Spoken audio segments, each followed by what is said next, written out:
It's the Orioles Unmasked, and we welcome you to Birdland. Another summer night here at the ballpark to wrap up this homestand and a chance for the Orioles to gain the sweep against the Toronto Blue Jays.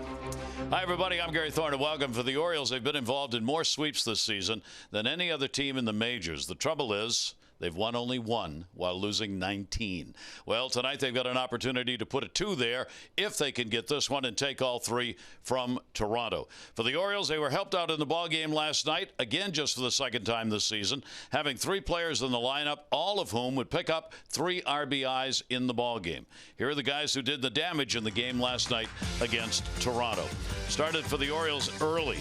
Davis, RBI single, first inning. Trey Mancini would score.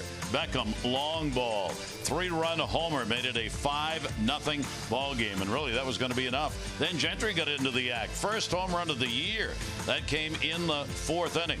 Gentry, however, was not done. He would deliver an RBI single in the 5th. That's his 3rd RBI of the ball game. And Chris Davis, he wrapped it up, the double. Couple more runs would score. So all 3 RBIs in the ball game for the Orioles. An amazing 19 runs and 28 hits, Jim, in the first 2 games of the series. Yeah, almost the offense almost as hot as the weather because it's in the mid-90s, maybe 96 today. But again, we talked about the Orioles last year into September, one of the great hitting teams with runners in scoring position. That's what this series has been about. They're just happy to get out of Toronto. They were 0-10 out there. Now 3-3 against the Blue Jays. But I was talking to Andrew Kashner, and we were kind of joking about Josh Rogers in his first start. I said, "You won some of those runs." He said, "Hey, you give me some runs, man. I just throw it down the middle." But that's not exactly what you do. But I think what happens is when you get offense, it makes it a lot easier, not only to pitch, but also to play defense. You relax, and it's about time this club has played a little bit more up to their expectations that I think than they have all year. Well, we talked about Kashner trying to get some of those runs back and save for him. Alex Cobb's in the same situation, Jim. He'd like to have some of those runs here tonight. Well, he's pitched pretty much the second half, almost good enough to win in every game that he's pitched. And, again, we can talk about it ad nauseum because he, signed on the 21st of March, wasn't in shape pitching-wise because that's what spring training's for at the major league level. Rushed through the first couple of months. The club's not playing well. They're not scoring a lot of runs. They're getting a little over 3 runs a game. But he's got a chance to win now because he can beat you 1-0, 2-1, maybe 3-2, something he couldn't do in the early months. And, he's got the split-fingered fastball. Everybody wants to have more than one pitch. Now he's got a curveball and the splitter, and his fastball command velocity's been better, command's been better, and movement's better. So again, he's a guy that could beat you pretty much every time he goes out there, and I think that's why they gave him a 4-year deal over $55 million. Well, the Orioles certainly hope what they've seen out of him since the All-Star break is what they're going to see continuing. Jim, when you've pitched here in this situation before, really hot, high humidity, does that affect how you're thinking when you go to the mound on a night like tonight? No, I think if you're a professional, and I know a lot of guys do their work inside, I think to pitch in this weather, you got to do your running outside. But again, let's be honest, a lot of major league pitchers don't do the kind of running that we did because, again, with sports medicine and the conditioning and so forth, it's changed a little bit. But I think Cobb's ready for this because, the guys that pitch in Tampa, which is where he pitched before this year, they run outside. So he's used to this weather, and hopefully he'll have all his stuff. All right. See if the Orioles can do it. They're looking for the sweep tonight and the big offensive bats. Will they continue with the kind of offense we have seen in the first 2 games? Hang in there. We're ready to go. You in air-conditioned comfort. Players, hot.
Southwest. Low fares with nothing to hide. That's transparency.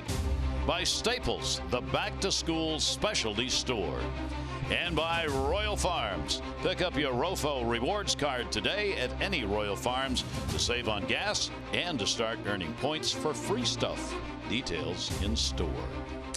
Back here at the ballpark, the numbers for the Orioles they would like to have seen all season, they've gotten here in the first two games. Take a look. Orioles have won both of them, and they've done so hitting .394. Big clip. Runner in scoring position number. The Orioles have not had a better series this year than what they're having right now against Toronto. The home runs, they haven't actually had to rely on those entirely because they've picked up so many extra base hits. The starter ERA, outstanding, 2.45, and they've really nailed the Toronto starters with that 11 number. Same thing goes for the bullpen. Toronto's not been able to find anybody on the mound who's been able to shut down this offense. Ready to go here as the sun sets, and people will be happy about that on a day at like 99 degrees in Baltimore with the heat index way up over 100. Game time temperature brought to you by BGE Home. We know more, we do more. 92 degrees to start the ball game, and a lot of clear skies. Lights are on. Let's take a look at the starting lineup for Toronto. They've lost 3 in a row. McKinney, Gurriel, Smoke, Morales, Grishik, Pilar, Martin, Diaz, and Travis. Kendrys Morales in August. All those home runs, of course, tied for second. And for Alex Cobb, boy, he's been pitching well since the All-Star break. Actually, the game before down in Texas, he left down 2-0. But again, the splitter, the pitch eluded him.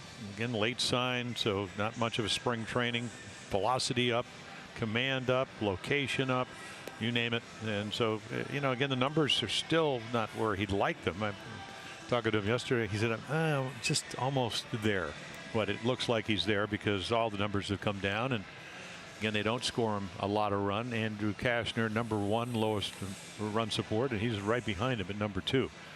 So, but again, pitched well up in Toronto, but once again lost that game in his last start against the Jays because of lack of run support.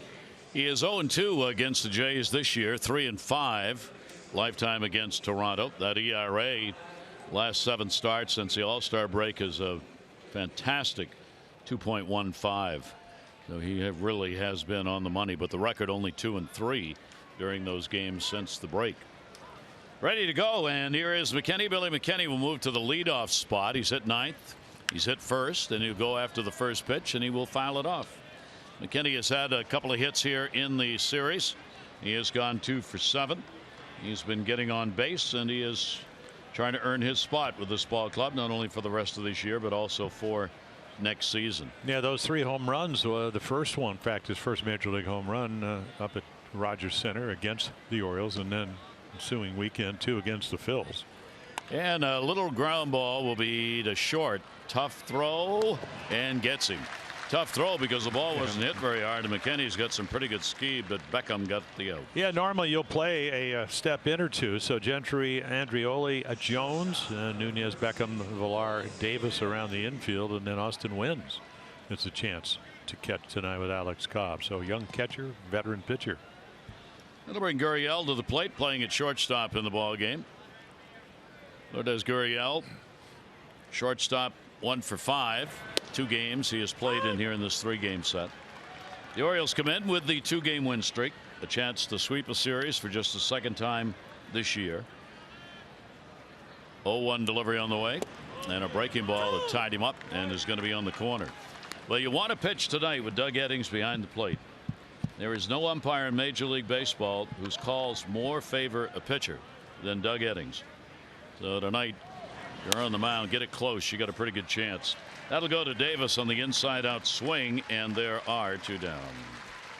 Oh, this is what you were talking about, Gary. Again, the month of August, and it really goes back to right after the All-Star game, but in August, and you can look at his career numbers. So always comfortable here again, maybe not as getting as many wins as he deserves because of lack of run support, but all the numbers across the board down. I mean, all his pitches have been quality pitches over the last 5-6 starts. So with 2 down, nobody on, here is Justin Smoke. Smoke's had a bunch of offers to deal with here in this series. He had an 0 for 17 before he got a base hit fourth inning of the ball game last night. He's got another 0-for. He's 0 for 15 lifetime off Alex Cobb. 1-0 delivery lifted in the air to center field. Pretty good wood going back. Warning track wall. And goodbye home run. He has taken care of both 0-fers in back-to-back nights. The long homer off Cobb will give Toronto the early 1-0 lead. Well, third time he's hit over 20 home runs, 38 last year, and of course hit the 2-run shot off of Rogers last night. Again from the other side of the plate, and it's, hey, can you get a good pitch to hit, and when you get it, what do you do with it? And that was a high fastball he just tomahawks. Look where the target is, look where the ball is. So he misses his spot. Again, velocity's good. It's actually out over the corner, but the elevated fastball easier to get in the air, and it sails out of here. So Justin Smoke puts him on the board. And Gary, I mean, 21st home run surrendered by Cobb. How much did the ball carry last night? It was going. Boy, it was flying. Very little breeze here tonight, but this heat seems to be carrying the baseball the last two games. Here's Morales, who's carried a few this month.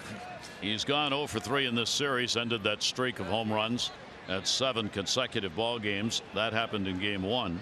Then he sat out last night, so back in the lineup tonight, and he will take the pitch for a strike. I ran into the hallway. I said, "Are you tired yet?" All those home runs. He just kind of laughed.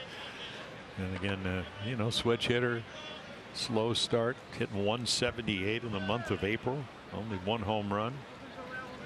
And a ground ball will go into the shift. Beckham was moved over on that side of second base. He'll make the play and record the out. So a run on a hit, no errors, and nobody left. 2-out homer by Justin Smoke. 1-0 Jays.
Give the Jays the lead. Take a look at the lineup for the Orioles, brought to you by Southwest.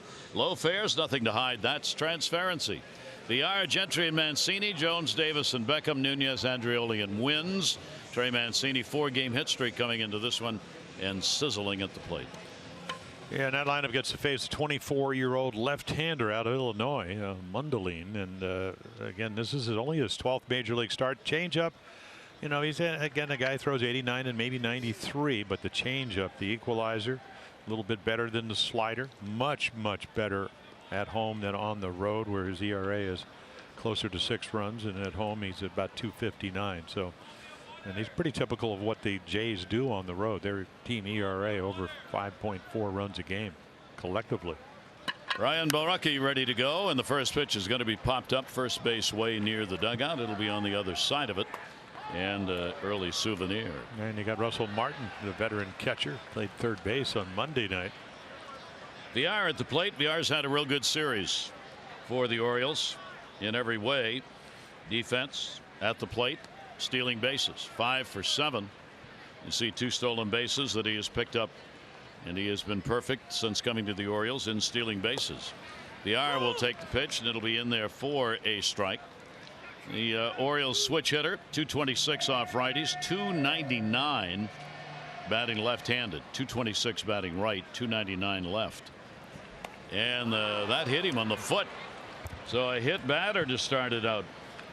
And the Orioles get the leadoff man on the hard way, and he'll walk that one off. Yeah, a little backdoor slider. I mean, it backdoors right off the front foot. You know, you're trying to throw it so he chases it, but he pulls it a little bit. And the one big change that Ryan Borucki's done here in the big leagues, try to tighten up the slider, but didn't want to do that. And they're going to take a look here as Jonathan Villar is taking a little extra time. Buck will come out as well. Obviously, that one really hurt. Right where the protector wasn't. Home plate umpire Doug Eddings comes over, see whether or not he's going to be able to stay in the ball game, and he will.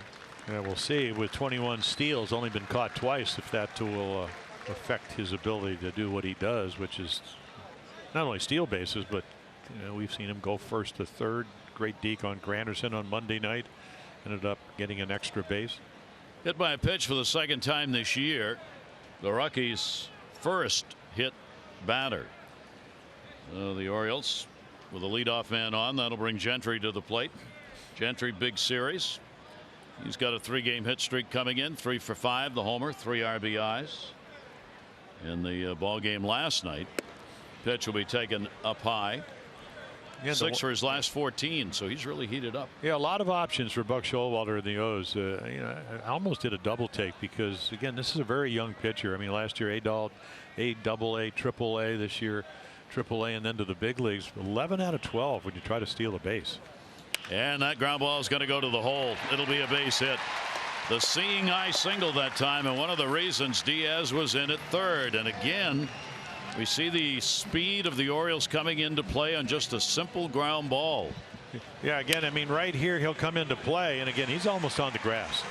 So I don't know if they were anticipating a bunt. Not that Gentry doesn't bunt, but doesn't do it a lot and doesn't really play a lot because he's coming off the broken rib. And of course, last night hit one of his lifetime 7 home runs, belted it to left center field. So the Orioles got a real chance to get on the board, and this is where they have excelled. 13 hits with runners in scoring position in 23 chances. Extraordinary number in this 2-game set. And Trey Mancini's been right in the middle of it. 4-game hit streak for Trey. The 4 for 8, a homer. 6 RBIs have been picked up in the first 2 games of this series by Mancini. And he's in that DH role again. Swing and a miss. There's a nice changeup. Well, again, he's hitting everything. And again, I mean, right center, left center. You know, the home run, a 3-run shot on Monday night. Then he hooked one in the same game. 5 RBIs last night. A double and then a triple. Villar can't get to it. Goes all the way to third. Drives in Villar. So again, red hot since the All-Star break. And ground ball foul. That one will chase out onto the field. Take a look at our league leaders, brought to you by Coons. When you're talking cars, you're talking Coons. Well, you can, I mean, the offense has been a lot better now. Obviously, Manny Machado's been traded. Scope's been traded. Trumbo, played a little bit of August and then the knee problem. So he's going to have knee surgery. So we certainly wish him well. But so a lot of singles and a little bit more team speed. Runners go, throw to third, and didn't get him. And immediately Diaz points to the dugout and says, please look at this on the replay. Russell Martin throwing it down. Looked like he had time on VR. Well, that was a perfect throw, Gary. And, you know, normally in the old days, and you can take a look right here. Now, does he tag him? Oh, I don't know. You know, in the old days, because the ball gets there so soon, it's automatic. Before the challenge. And the first thing Bobby Dickerson would say about that, he did not straddle the bag. If he had straddled the bag and let the ball come into the glove, he would have been out with no question asked. But he took the throw in front of the bag. So he had to do the long sweep that Bobby talks about all the time, both at second and at third base. Well, when the throw beats him by as much as it did, you're going to ask him to challenge it because it was embarrassing. I mean, in the old days, you know, without the challenge, you're usually out because the throw beat the runner. But nowadays, and it was a great slide because I think He thinks he's going to go in with what, the left hand? He goes in with, well, he does go in with the left hand. Yeah. He didn't reach around from behind. Mark Herbinger made the call. Third base umpire, crew chief Joe West, and he are on the line here. And let's see what the call is. And he is out. Not enough to reverse that one. So caught stealing, and the Orioles, he's caught for the first time, and the challenge works as they get it overturned. And obviously a big call here in the first inning. Now Gentry will go down to second base. Now there's one away. VR's first caught stealing. Russell Martin has thrown out 21%. We'll get credit on that one. So a reversal on the call. And then Baraki, who has trouble in the first inning. That's a big out for him. You know, gave up the grand slam in New York, 2/3 of an inning, gave up 6 runs, 12 runs in his first 11 innings. And again, most of that damage on the road. Now Mancini still an RBI chance. Trey will foul that one back into the screen, and Mancini has a full count on him. 3 balls and 2 strikes. Only 24 years old. Team's hitting .290 against him, high number. He is coming off a win against Philadelphia, 2 runs, 7 hits in 6 1/3 innings. This is just his 12th major league start. He made his debut in the majors on June 26 against Houston. Took a loss in that ball game. Couple of runs on 6 hits, but pretty good outing against a good Houston team. Mancini inside out down the line in right field. Grichuk will move over. He'll make the play, and back to second base goes Gentry. Yeah, take a look at their defense, and pretty good in the outfield. Very mobile outfield. McKinney, Pilar, Grichuk, and then Diaz, Gurriel Jr., Travis Smoke, and then as we said, Martin behind the plate. Played third on Monday night already. We saw his arm from third base. And Russell Martin already with a great throw to help Baraki get out of his first inning to this point. Adam Jones has raised his average in this series, now up to .284, going 5 for 8, and has scored 3 runs in the series. So a chance for an RBI now. Runner at second. There are 2 down. Ground ball will go to third base on the short hop. Diaz takes a couple of crow steps and will make the play. So that reversal on the steal call really mattered here in the inning. Orioles will leave 1 on.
Base lead runner takes off. He was called safe. However, it was challenged and it was overturned as they called him out. Buck Showalter says keep on running.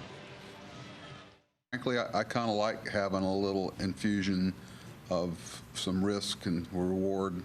But with that, you have to, the last thing I want to do is suppress that. And I've tried to do that with all our guys. But understand there are going to be some moments where you're going to scratch your head and go, what was he thinking? But he's a push guy. He's going to push. Yeah, 2 years ago led the National League in stolen bases, so it's not like he's not good at it. And the other thing about it is the Gentry, because with his ability to run, he actually picks it up. Yep. Even though it gets thrown out and it isn't out, young pitcher, and you don't want to do that, but you do it, but he gets into scoring position. And the swing and a miss from Cobb on a pitch down and away. We'll take it to 0-2. Grichuk leading it off, 5-game hit streak. Randall Grichuk eating up the Orioles this season. Grichuk hitting .380 against the Orioles, 5 home runs. He's driven in a team leading 11 RBIs against the Orioles and has a team leading 19 hits against the Orioles this year. Yeah, he doesn't look like a .241 hitter. And, he clubbed the fastball over his head to right center field for a home run. Off speed, good one by Cobb, will set him down. It's rather obvious. I mean, he had a couple of the Rogers changeups into center field, but again, the splitter, it's a defining pitch for Alex Cobb because it looks like his fastball. Fastball's gotten a lot better, and the ball, watch this ball, it drops. So if you do hit it, it's usually going to be on the ground if you're lucky enough to make contact. Here's Kevin Pillar. Pillar with a 4 for 12 lifetime off Cobb. Veteran has started in 2 of the 3 games played. Yeah, so look again. I mean, this is early on. A lot of fastballs, high average. The fastballs come down because the splitter's gotten a lot better, and then the curveball stayed pretty constant. Strike on the outside corner to Pillar. So again, lack of spring training, and it's not only did he throw more, it just he didn't have the velocity, didn't have the movement, didn't have the location. You just saw him hit the outside corner, knee high, best pitch in baseball. 1-1 delivery on the way, will be fouled off, came back in on him. 2 for 5 in this series, and against the Orioles this year, Pillar has hit in all 10 games that he has played against the Orioles. That's why he's hitting .400 for John Gibbons Ball Club against the O's this year. 1-2, that deep to left field, and that's going to be another one. Goodbye, home run. Kevin Pillar delivers the long ball. His first against Cobb in his career. 2 home runs in the first 2 innings and a 2-0 lead. Yeah, Smoke hit the high fastball, didn't get it to the corner, got it up and hit it to right center. This is a splitter. It goes down, but it's down and in. Doesn't have to really reach for it. All he has to do is golf it, drop the bat head, and it sails out of here. Look at the target. I mean, the ball almost goes right to where Austin wins. You can see him split his fingers. It's not a horrible pitch, but the result is not good for Alex Cobb. Of course, Pillar loves it. So a 2-0 lead, home run number 11 for Pillar. That is his 3rd home run against the Orioles this year, and he now has 9 RBIs against the Orioles. So the long ball, which is what Toronto has used as their primary weapon all season long, coming into the series, just under 50% of their runs being scored on home runs. The Orioles and the Jays almost identical percentages in that department. Only the Yankees a higher percentage at 50% of runs off homers. So Pillar, and that's 2 off Cobb, 22 on the year against Alex. Russell Martin at the plate. Martin will go for one himself. Yeah, 3-0. So John Gibbons will let him swing, but again, the good pitch, get away with it. Cobb has not given up more than 2 home runs in any ball game this year. He has given up 2 on 1, 2, 3, 4 occasions, now 5. And Martin will be on as he will pick up the free pass. Our PNC MASNsports.com blog recap brought to you by PNC. No better time to act than today. PNC, make today the day. Rock Cabaco taking a look at the Orioles, monitoring the innings that have been pitched by their guys. How will that influence their use down the stretch? Steve Molesky, Delmarva's All-Stars with Zach Garrett in the outfield, and Juan Carlos Encarnacion at third base. You can read about him. Just check out the blog. Yeah, Encarnacion, one of the base hit into right field. There was nobody there. Diaz is on with a single. Here's the turn. Throws, got a chance. Sliding underneath the tag and in safely is Russell Martin. The Orioles had the full shift on. There was not a soul within a turnpike of that ground ball. Yep. I mean, nobody playing there. Nice approach. Kind of work on it in batting practice, and look at the throw by Adam Jones. And again, it's just a little bit high, and then Of course, Martin, he can catch, he can play. Well, he's played everywhere this year. Third, shortstop, runs pretty well for what, a 35-year-old catcher. So now runners on at first and third, one away, and that'll bring Devin Travis up, the number 9 hitter. If there is anybody in the lineup who has struggled this year, you're looking at him, but well, but again, Travis by has getting gotten the job done at second base. By getting the third base, you make him a better hitter because he a fly ball, and you're 2 for 33. I think if I'm sure Martin had that an idea, not the fact that Travis was hitting behind him, but you want to get the third with less than 2 outs, and he was able to. For Travis, with runners in scoring position this season, 237, actually better than his overall average. 0-1 delivery down the line. That ball is going to fall and go all the way to the wall. Martin will score. Diaz on his way to third. He'll be stopped there. Throw comes into second base. Travis with a double and an RBI and a 3-0 Toronto lead. Well, you're 2 for 33 and you get a curveball that stays up just enough, but again, because there's a runner at third, you're not trying to do anything but get it into the air, and he's able to do it. He slices it by Adam Jones, and it's an easy double off the wall here at Camden Yards. So the home run by Pilar and the Travis 2-bagger put a couple of runs up on the board. 41 RBIs for Devin Travis. And now the infield is in. Runners at second and third. McKinney up, grounded out his first time up.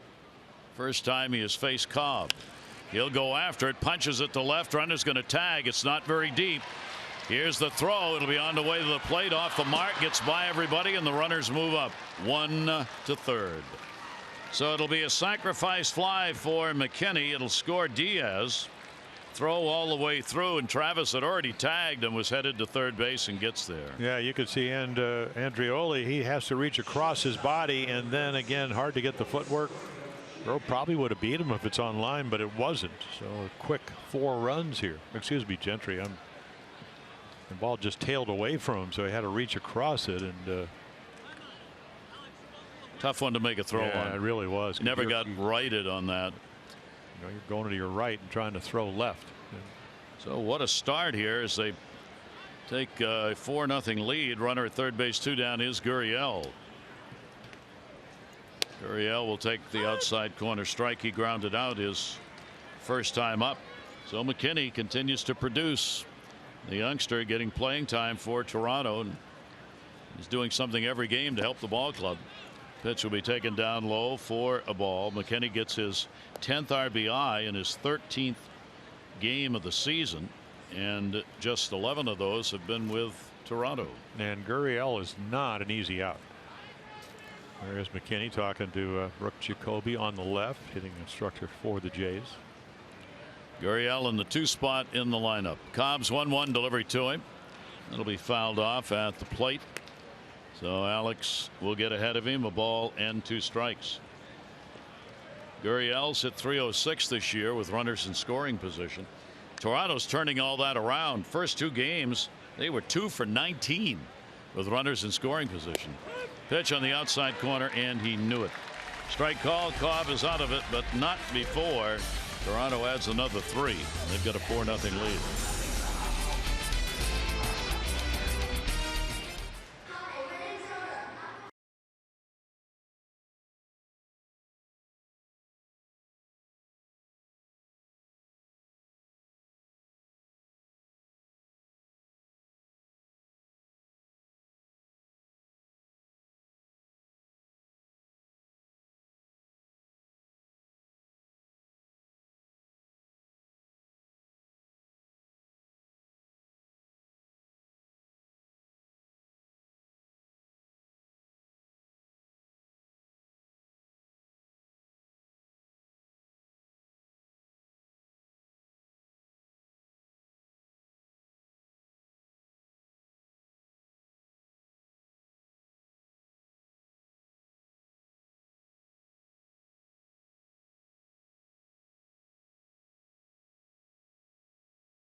Coming up on Wednesday, September 19, these Blue Jays will be in town again. Special WWE ticket package includes a Birdland Mania bobblehead and a game ticket. For tickets, go to Orioles.com/WWE. Coppin State on hand. It's their night at the ballpark, and they've got the T-shirts to go with it. The Eagles back the Birds. Great to have Coppin State here at the Yard for Game 3 and the final of this homestand for the Orioles. Jays on top, 4-0. Pitch will be taken inside Chris Davis. 4 earned runs picked up off Cobb. He had not given up 4 or more earned runs in the last 8 starts. But the Jays have gotten to him here in the first 2 innings of this ball game. Chris Davis, 4 hits in the series, 4 for 9. And he's also picked up 4 RBIs. That'll go into the shift. Sure. Ball played, player. And Gurriel couldn't get it. Yeah, you take a step back. And, you know, a lot of times it's hard if you're an infielder. Mike Bordick certainly knows this more than I do. But even when you're pitching, if the ball's off the fist, you don't know how hard it's hit. He could take a step back, catch that about waist high, but he tries to come in, gets the short hop. So there you go. And boy, now he's in no man's land. Hopefully gets the glove on. It didn't, and the Orioles need base runners and runs. 8th error charged on Gurriel this year. Chris Davis on. Error charge. Beckham up. Tim Beckham, leadoff man on for the Orioles in each of the first 2 innings. Beckham taking a pitch. It'll be in there for a strike. Tim's gone 2 for 8. He too's had a big RBI series, 4 RBIs first 2 games, picking up the 3-run homer in the ball game last night. 205 off left-handers, and the pitch is there.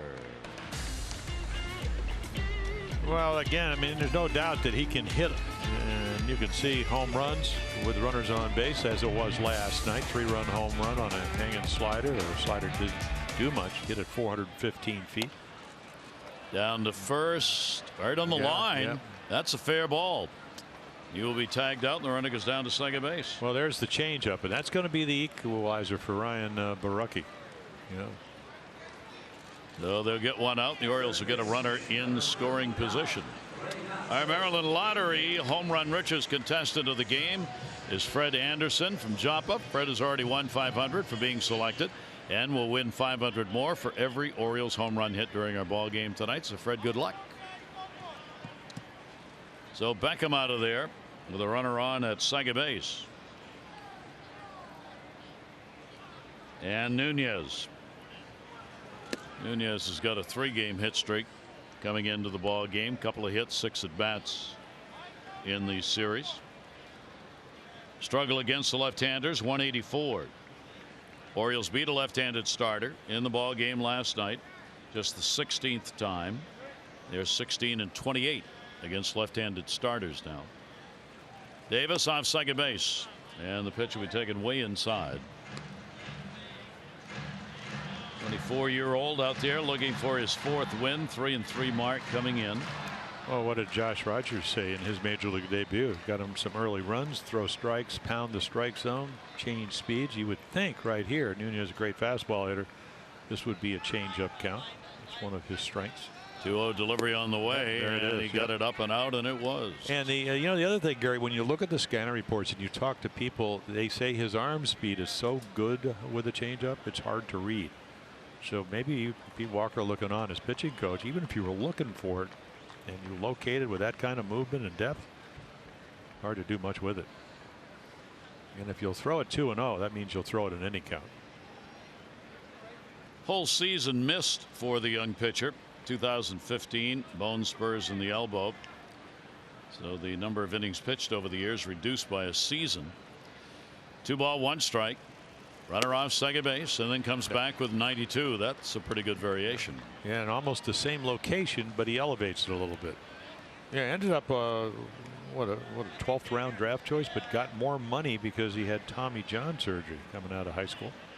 2012 Major League Draft when he was picked up by the Jays out of Highland Park, Illinois. 2 balls, 2 strikes. Orioles trying to get on the board. Nunez trying to pick up an RBI.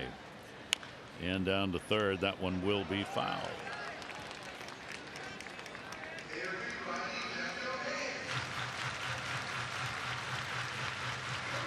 Nunez, another one of the Orioles who's had a very good August. The month of August offensively for the Orioles has been good for a number of hitters. He's hitting .289 in August. Real solid number for him. And Orioles have had one of their best offensive months this month. That one down the line, but it will be a foul ball. Yeah, they're learning him. I mean, again, prodigious power coming up through the minor leagues, you know, with Oakland, then Texas in spring training. I mean, 32 home runs at AAA last year. But he's going to see a steady diet of breaking balls until he proves he can hit it. And when he gets the fastball, we saw last night, he doesn't miss it very often. Nunez with a 2-ball 2-strike count. Chris Davis reached on an error. Now he's at second, and the off-speed delay. Everybody's got the Adam Jones syndrome going at the plate for the Orioles. It's usually the catcher who points down asking for the umpire to check on the check swing. Adam, of course, all year long has sometimes beaten the catcher, and that's exactly what Nunez did there. Nunez pointed down, said, check with that guy first base. Yeah, Miguel Cabrera of the Tigers started that early on many years ago. Joe West chatting. 3-2 delivery on the way, and he goes right back up and out, and will get the swinging strike and a K. Yeah, there's your scouting report. Don't throw him a fastball when you don't have to. This kid's got a good changeup, and see him way back in the palm of his hand. And I mean, really sells the arm speed. So he elevates it pretty much where that 92-mile-per-hour fastball is, but it's 9 miles per hour slower. Swings right through it. And that'll bring up Andreoli. Andreoli getting the start in center field again. Cedric Mullins not in again. Again, it's a left-hander pitching. How much of it is the hip that they say is still a little sore? Well, it wasn't so sore that he couldn't come in and play defensively at the end of the ball game last night. It is a left-hander on the mound, which raises again that issue of what is going on regarding his chances to play against left-handers already. 0-1 delivery on the way, and that's going to go to right field. It'll back up a little bit. Grichuk is near the warning track, and he will put it away. No runs, no hits, an error, and a base runner left on, and Toronto leading it 4-0.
You know, they hit better on the road as far as runners in scoring position, but at home they pitch better. And the bottom line is, anytime you have a winning record, you're usually scoring more than you give up. Not the case on the road. And that's why the record 13 under. And they've lost their last 6. And they've given up, what, 6 or more runs? In fact, 6 or more runs in their last 8, but 6 straight losses on the road. And the pitch will be taken for a strike on the inside corner. So Cobb will try and settle it down. Face 7 Toronto Blue Jays in the second inning. And they came away with 3 big runs to increase their lead. Dustin Smoke, part of that against him in the first inning. Home run. 2 down, nobody on. Smoke delivering the long ball, his 3rd of the year against the Orioles. But Smoke's got 8 hits against the Orioles this year, and 3 of them are home runs. Going the other way, only 1 defender over there. Nunez the throw, and we'll get him for the out. Go to masson.me/enter to submit today's word of the day, protection, for a chance to win a meet and greet with Adam Jones. Brought to you by Chesapeake Employers Insurance, your workers' compensation insurance company. Morales grounded out his first time up. 1 down, nobody on. Breaking ball. Stride way ahead of that one, so he just let it go by. Yeah, got him out on a splitter, and of course Alex trying to do what he hadn't done all year, which is win a game here at Camden Yards. Comes in at 0-7, and then the Orioles trying to win 3 games in a row for only the 2nd time all year. Alex here in the ballpark lifetime is 3-8 with a 4.73 ERA, but this year 0-7, and the pitch is taken for a strike. Morales, 1 ball 2 strike count from Cobb. Alex now 30 years old. 1-2 delivery. Morales will take it. It'll just miss outside. Full shift on against the Toronto DH.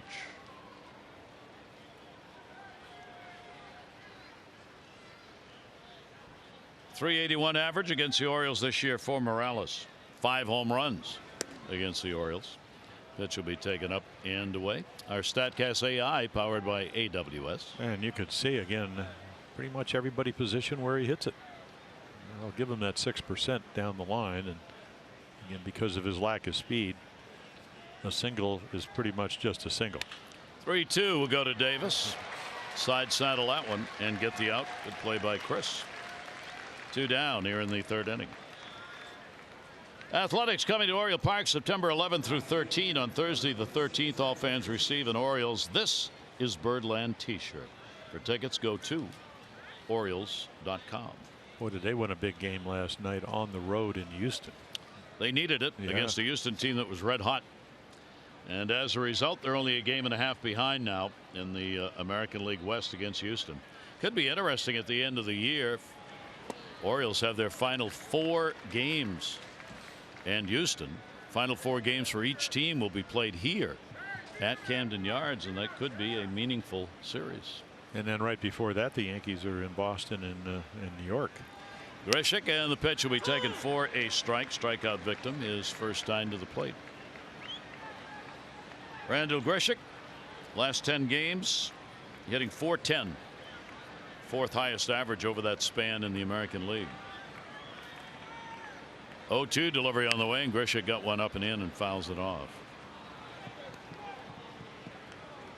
So Cobb maintains the 0-2 count, looking for a clean inning here in the 3rd.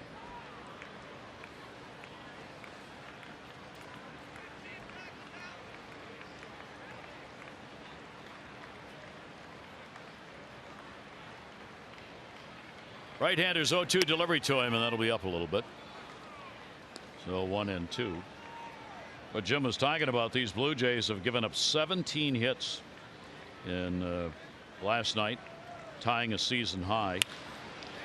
That ball is going to be fouled, and they've now allowed double-digit hits in 5 straight ball games, so they're trying to undo that and try and put a little bit of that on their own side of the scoreboard. Orioles' problem in August has been the ERA, which has been 14 or 15 in the league depending on the day for the entire month. They've had the hits, had the runs, but for Roger McDowell's club, it's been a struggle to hold the opponent off the board. Pitch taken up high, and count will go to 2-2. 7th pitch of this at bat will be coming to Grichuk.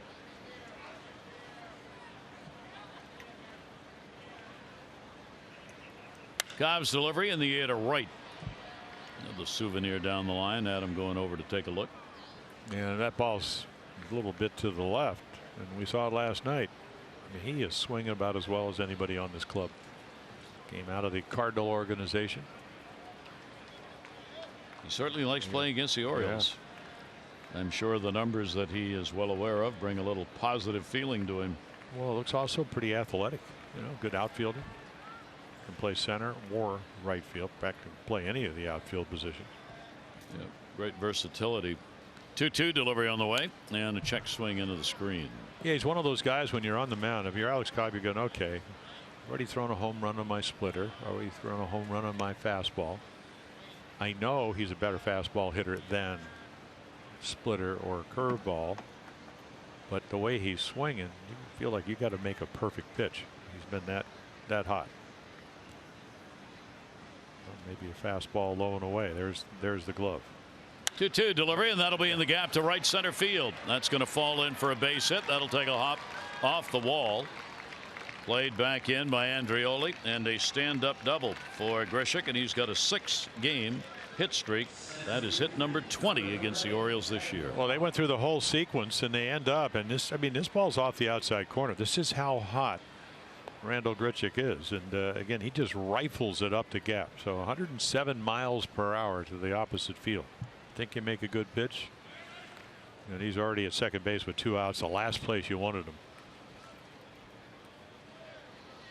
So let's see if Cobb can keep the score where it is, not allow the 2-out RBI. Toronto 1 for 2 in these situations already tonight. Pitch taken up high. Pilar delivered a home run, second inning, 1 down, nobody on. His 11th of the year, the first of his career, hit off Alex Cobb, and 3 of his 11 home runs this year have come against the Orioles. Outfield will play deep straight away. Pilar will take the pitch. It is in there for a strike. Oh, here it is, and it's just a splitter. It goes out of here at 100 miles per hour, and 26 degrees is supposed to be the optimum launch angle, so a little bit higher than that, but you hit it 400 feet in this ballpark down the left field line, you're going to get rewarded. 1-1 popped up right field. Jones coming, long run for him. Villar going back, and Adam will get there, and Pilar's retired. No runs on 1 hit, no errors, 1 left on base. Toronto on top, 4-zip.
Of interest to fans, the Orioles got to rebuild. Well, an historical perspective from The Athletic. Here's what some of the teams have done. The Astros took 5 years to go from 111 losses to a world championship. The Cubs went from 101 losses in 12 to winning it all in 16. The Pirates 105 losses to first of 3 straight wild card berths. They did that in 3 years. And 2 years ago, the Brewers were struggling. They're now 73 and 60, second in the wild card spot. A year ago, Phillies and Braves, suspect futures. They also have been in contention. The Braves on top in the division. Phillies have battled in the East all year long. Just a little perspective. on the variation it's taken clubs who have gone through some real tough losing seasons to get back into contention. Yeah, you make the trades. You hope that your drafts are good. You know the Orioles already, we just saw this week, have delved into the international market. Got a chance to see, I think on the pregame they had one of the Del Rosario, the pitcher, at 19. I think he changed positions. They ran into Dan Duquette, and then Ramirez, a young shortstop at 16 that can run and hit and throw and whatever. So those are the steps you take to get better. And then you hope those trades, because they did get 15 players. You hope that some of them pan out. Yeah, the 19-year-old Dominican, the reason so late in being picked apparently is that he was a pitcher. He was a fielder, rather, converted to a pitcher, so he wasn't good enough as a hitter to generate interest, but as a pitcher at 19, maybe. And Wins goes down. He is 0 for 15 now, striking out to lead off the inning. Well, here's the changeup, and again, you know, Baraki is their 14th or 4th best prospect because of this pitch. So a left-hander that can pitch in with his fastball and stay out of the middle of the plate. Pannone did that up in Toronto last night. He couldn't do it. He got hammered. But the changeup, boy, you have a good changeup, and you can throw it at any count, which he's already showed the Orioles in the first 3 innings. And I mean any count. 2-0, 3-2. Bunting for a base hit, trying to push it down to first. VR got hit by a pitch. Orioles had runners at first and second, nobody out. Double steal attempt. VR got thrown out for the first time, thrown out at third base. So he's now 7 out of 8 with the Orioles and 21 out of 24 on the year in stolen bases. And the pitch will be taken up high, slipped away that time. And VR, 1 ball, 1 strike count. That attempted bunt moves Smoke in a couple of steps at first base. Diaz was already even with the bag. It'll go to second, though. Travis up. Easy toss, and there are 2 quick outs here in the bottom half of the 3rd inning.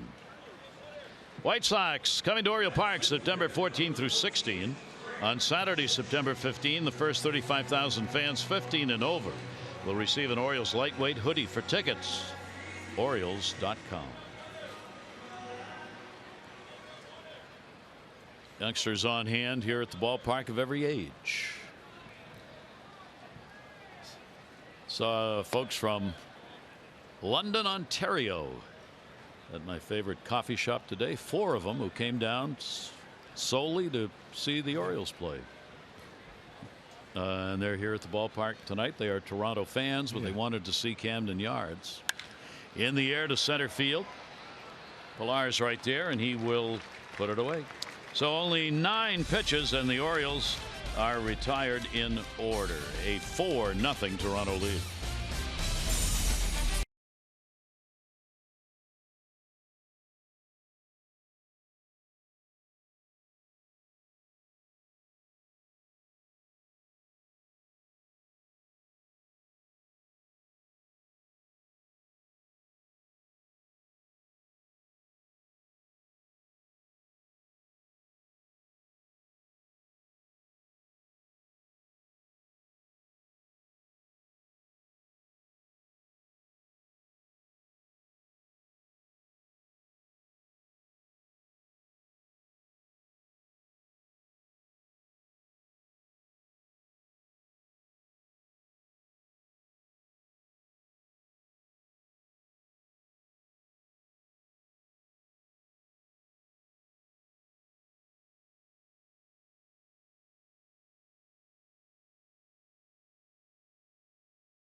Brought to you by PNC. Make today the day. By Antwerpen. Get in the game this season with a new Toyota from Antwerpen Toyota. And by the University of Maryland Medical Center. Be a part of something greater. Thanks for coming along here tonight at the ballpark. Yeah. Oh, yeah. Oh, yeah. Oh, yeah. Oh, yeah. Have some more sugar. Do it. Do it. Look at the kid on the right. Oh, he's doing the flaws. He's got a whole repertoire going there. Pitch will be taken inside for a ball. Russell Martin leading it off here in the 4th inning. Walked and scored first time up, and we'll take the pitch on the inside corner for a strike. And looks Cobb now's got to hold him and hope the Orioles can find their offense, which had been here for the first 2 games. 4-5-1 Toronto, 0-1-0 for the Orioles. Martin not ahead of that one, fouls it off. Yeah, what's so interesting, I mean, not for him in a sense, but is that he's already given up more runs than they score him or average him for all of his starts all year long. So you just hope that they left a little bit after scoring 7 and 12 runs in the last 2 games. 1 ball, 2 strike delivery on the way over the top. And it'll come inside, jackknife him away at 86 miles an hour. Bottom third of the order with Diaz and Devin Travis due up. It was really like, you give up the home runs, and sometimes you just can't avoid that. But, and a good pitch. But the walk to Martin after the home run to Pilar strikes him out on a good splitter this time, and it kind of set up that 3-run inning. So there's your splitter that you think is going to stay up if you're Russell Martin, and it dive bombs out of the zone. 2 strikeouts for Cobb. Alex not a predominant strikeout pitcher in any way. 39 strikeouts, 140 innings. That'll be foul back and out of play. Talking about innings pitched, Alex last year pitched 179 innings, so he is well shy of any kind of number the Orioles would be concerned with. He went 12-10 last year, 4-15 coming into tonight's ball game. Diaz a base hit and a run scored. Diaz 2 for 5 now against Cobb. Third baseman carrying a .330 batting average against the Orioles this year. 0-2. Yeah, the walk to Martin, and he just insided out of about a 2-hopper into right field. Got the first and third, and it kind of sets up the inning. And then Travis with a double down the right field line, and all of a sudden you're down by 4 runs. Right through the wickets. Cobb goes down. Villar will make the play. Boy, if he'd have handled that one, that would have been some kind of a defensive play, and he tried on his way down to get the glove on it. Yeah, again, like I said, you don't sometimes know how hard they're hit. I mean, that's right off the fist, but it's hit hard enough, and of course right behind him is Villar, so it works out well. And then again, you don't want to get hit, and that ball's really to the arm side. No possible way to get the glove there other than putting it behind your back. So a couple of outs, and fortunately never touched him for 2 reasons. 1, he avoids the chance of getting hurt, and 2, if he touches it, it probably ends up being a base hit. But Villar was moved over towards the bag. Ball came right to him. Devin Travis picking up the RBI, a double. He is now 2 for 11 lifetime against Cobb. Travis, their second baseman, only a .118 average against the Orioles this year, but he has driven in 5 runs against the O's. 0-2 count with 2 down. Still summer hot night here at the ballpark. Weather up and down the East Coast in that 100-degree range. Heat indexes over 100 everywhere. 1 ball, 2 strike delivery on the way, and the breaking ball will be taken down low in the dirt. That'll even the count up on Travis. 2 balls, 2 strikes.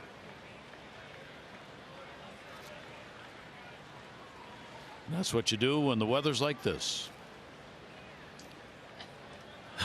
That's just what happens. You can't help it. It melts. Yeah. In the air to right field. That's hit pretty good. Back near the wall and off the top.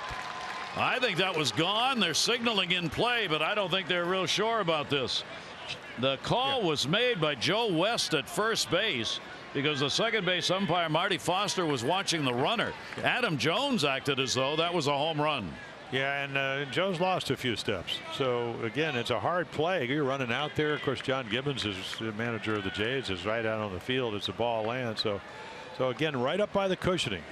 If it hits the cushioning and comes back, but did it hit the railing? That will be the determining fact. Well, that's why the call matters so much, and the call was ball in play. So Travis will be out there at second base, and we'll see whether on the replay they can tell if that cleared or not. It's got to, as Jim said, it's got to be above that padding. Yeah, and then it has to hit the railing. I mean, it could hit the padding and go straight up in the air, and it would be a double. You know, if you come down on the next level, you have the groundskeeper's shed out there. Well, that roof is a home run. Mm-hmm.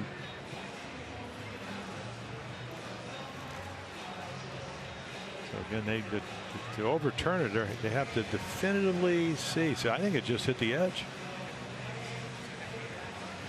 Didn't look like it hit the fence. Adam Jones knows. He's not telling.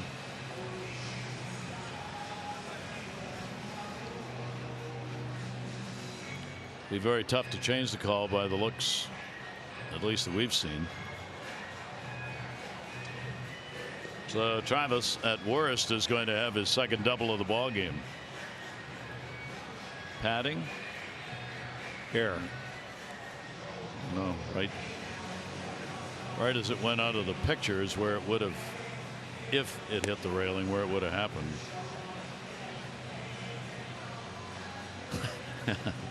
There's Adam's view. I don't know. He thinks it's a double.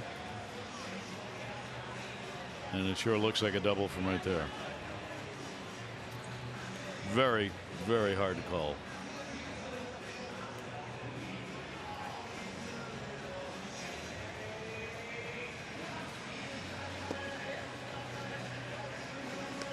The only question I'd have on that last one was, did it actually go beyond the padding and hit the bottom of the railing? Yep.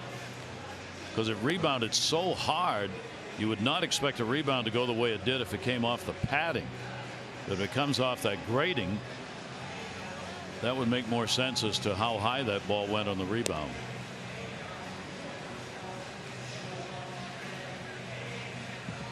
Take a look in the upper right corner. Yeah. That ball went way up in the air.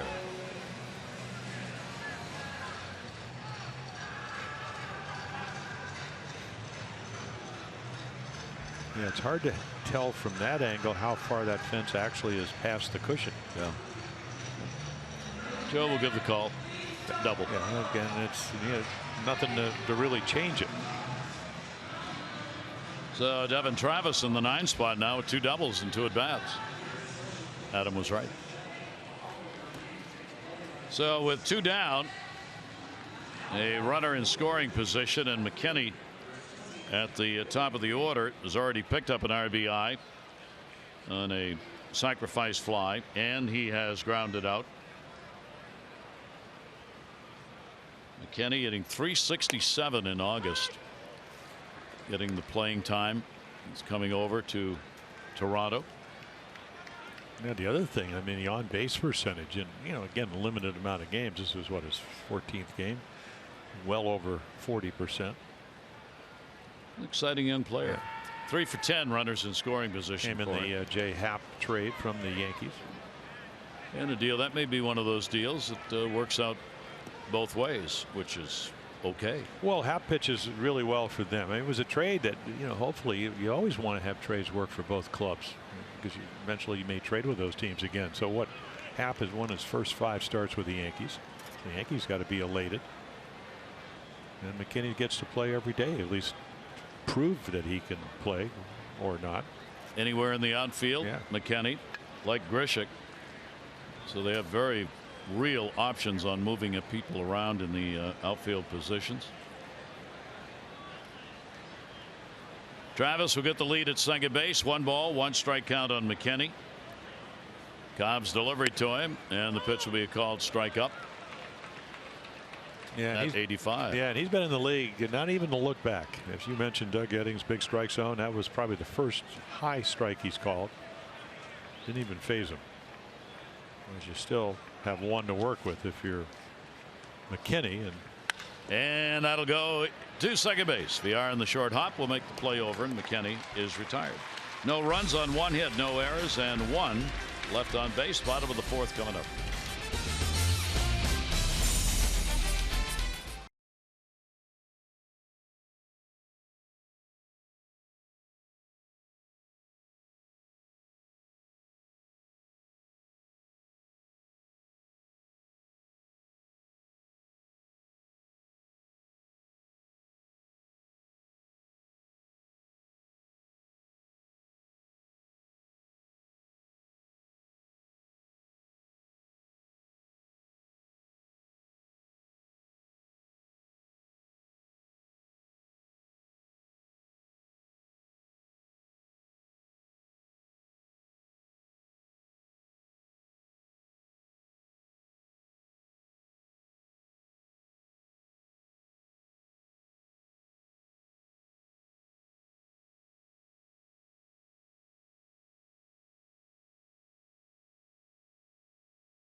The all-wheel drive RAV4 Toyota.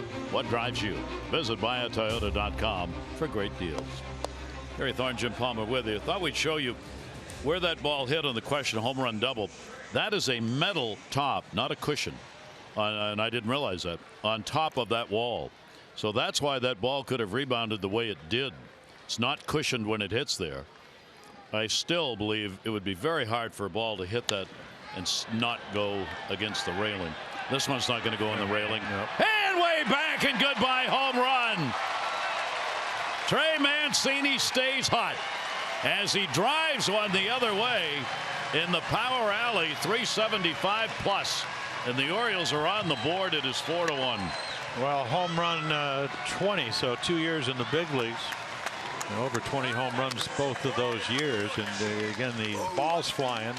This is the park. We already saw that on the Devin Travis fly ball. Ball carries here. Richie hit one last night there. So you think it's a fly ball to right center if you're pitching, and the next thing you know, you're getting a new baseball. Orioles on the board. So Trey Mancini, in the series, he is having his 2nd home run in this 3-game series. Off the end of the bat, and that one will be foul. We'll take again. I mean, there's the glove. And there's the ball. So it's outside third of the plate. It's not a horrible pitch, except that if you let the ball travel, and you can see it sailing over the ground crew containment area down there. But again, if you let the ball travel, it slows down a little bit. So you have more time to track it and hit it. And he's really good at that. Adam Jones will take the off-speed pitch for a strike. Mancini now has hit 7 home runs in the month of August. He is the Oriole team leader in that department for the month.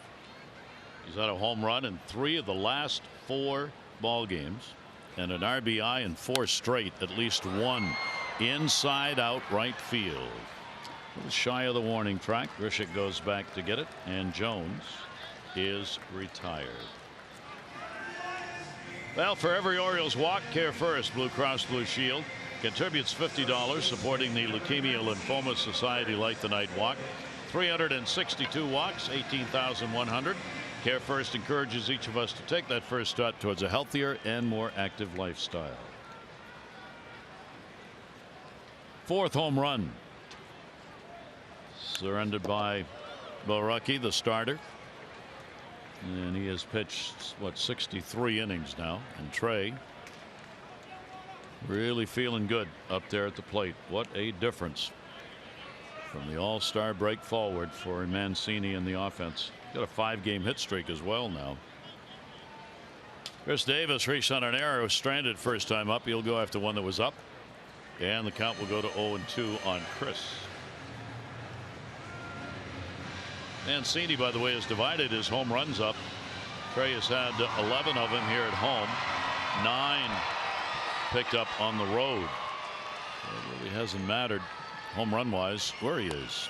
Davis going down to get one. Will fight it off.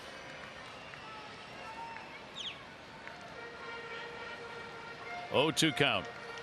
And he's doing this damage as a DH. Yeah, he likes it. He likes DHing. Well, not too many young players really want to accept it. No. But I think he understands, trying to look at some of the younger players. Not that he's old by any means. Second year in the big leagues. And who knows what next year brings. Yeah. Well, the amazing thing about him is that, he learned to play the outfield in pretty much one spring training. And is a first baseman. Yeah. Fouled off his foot. Speaking of which, Mark Trumbo is going to undergo surgery. Second opinion on that right knee. Just a question of when. That'll be up to Mark. Like saying today, all the medical exams have said the same thing. So, tough ending for Mark Trumbo.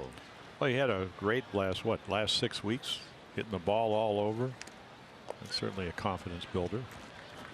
But we were in Chicago back in May when he was originally playing the outfield down in the corner. Irritated it, missed a couple of games, so tried to play through it. Did a nice job, but got a whole off season to get well. Chris Davis, see his 7th pitch. He's already fouled off 5. That one will go in the air to center field. Kevin Pillar. 2 fly ball outs after the home run by Mancini.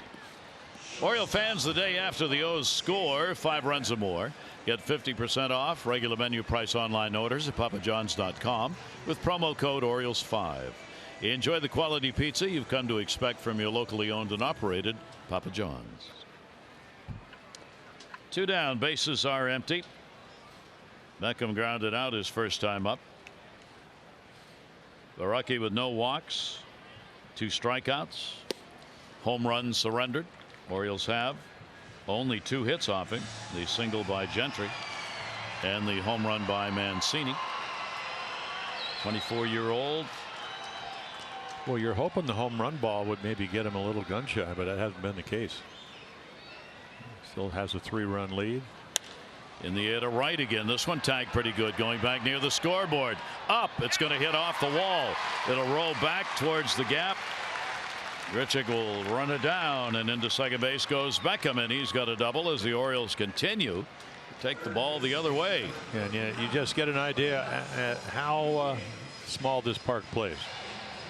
If you're willing to hit the ball anywhere, you never have to pull in this ballpark. Maybe a little bit more to right center, 9 feet than right field, but he just shoots it off the board. Nice play by Richard as far as getting back there, and he can't get it, not tall enough. So there it is, 97, a little bit over 97 miles per hour, and then a quick 354 line drive off the board. 2 down, and Nunez. Nunez, a strikeout victim, his first time up. And a look back. Second baseman Travis not moving in, but he is almost directly behind. Well, that's just your inexperience, because you got 2 outs. You're not going to cut his league down. You just want to get the hitter out. Got him out with change-ups the last time, and so that fastball in to set the change-up away. And so once again, I think if you're a young hitter, you do get to look for pitches till you get to 2 strikes. Well, a lot of the guys I played would be sitting on a change-up right here and hope that they can recognize it and get that second run in, or maybe do more damage. 1-0 delivery on the way. Nunez in the air to right again. Boy, Grichuk's getting a lot of running in tonight. He'll go back and get it, and the Orioles are 0 for 5 with runners in scoring position. However, Trey Mancini leading it off, delivers the long ball to right field, number 20 on the year, putting the Orioles on the board. They trail now 4-1.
Page. Neil Walker, the 80th walk-off home run this season. That record was set in 2004.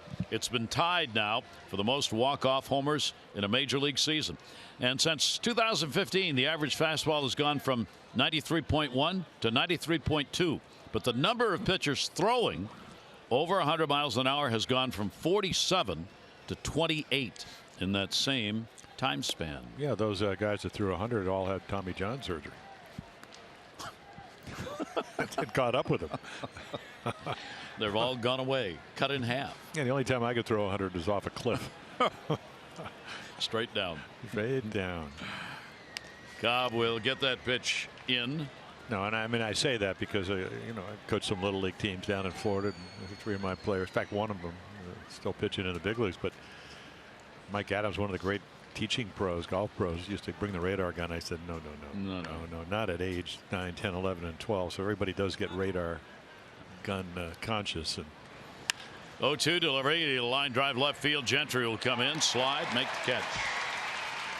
Gurriel is retired. Our PNC Minor League Insights brought to you by PNC. No better time to act than today. PNC, make today the day. Well, you got to love the left-handed pitchers. You know, last night the first start by Josh Rogers, first lefty. They got him in a trade from the Yankees. So, you know, again, Josh Lother working his way up. You can see a 74th round pick last year out of Xavier University. So, well, you want to get as many lefties in your minor leagues, whether they start or eventually become to the big leagues as relievers. Gives you a better chance to match up against a lot of the better power hitting teams. 1-0 delivery on the way is going to be a strike called on Smoke. 21st home run, first inning. He is grounded out. 2 home runs in the ball game. Pilar's got 1. Smoke's got the other. Orioles have 1 from Trey Mancini. And the breaking ball fouled off way out in front of it. Well, a big win for Houston playing Oakland again. They won it 5-4 today. A walk-off home run by Tyler White. Bottom half of the 9th inning off Familia. Osuna got the win in relief, working in inning 1 hit. Well, Osuna got the loss yesterday, and I actually ran into Ross Atkins, who's the GM for the Jays. He was talking to John Gibbons, who manages the team, and he goes, the one thing about Osuna, he doesn't let those things bother him. And here right back the next day. Right, exactly. Worked an inning. He struck the side out, in fact, even though he gave up a hit. Smoke will take the pitch outside for a ball. So Houston extends their lead back to 2.5 games over Oakland with their victory. Keuchel started that game. 3 runs, 6 innings worked in the ball game for him. 2-ball, 2-strike delivery on the way, and the pitch will be outside from Cobb.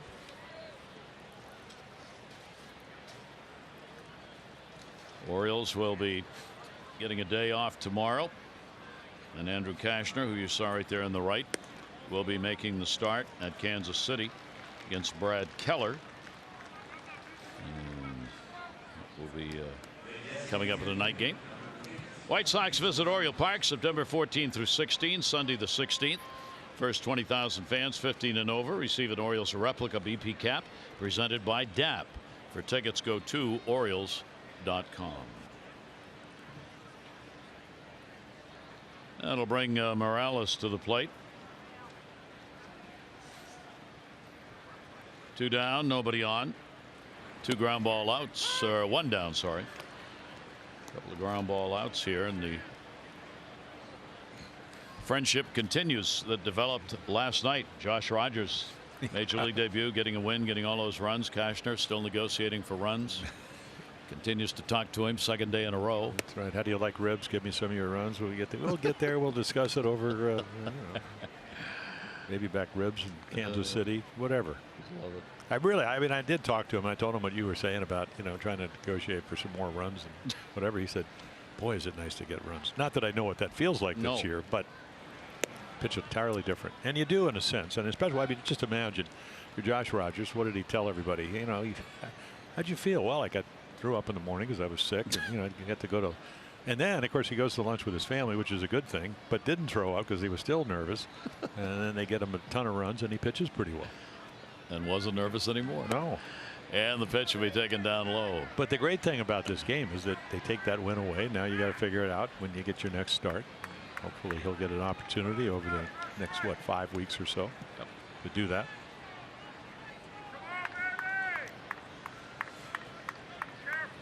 Three ball, one strike count.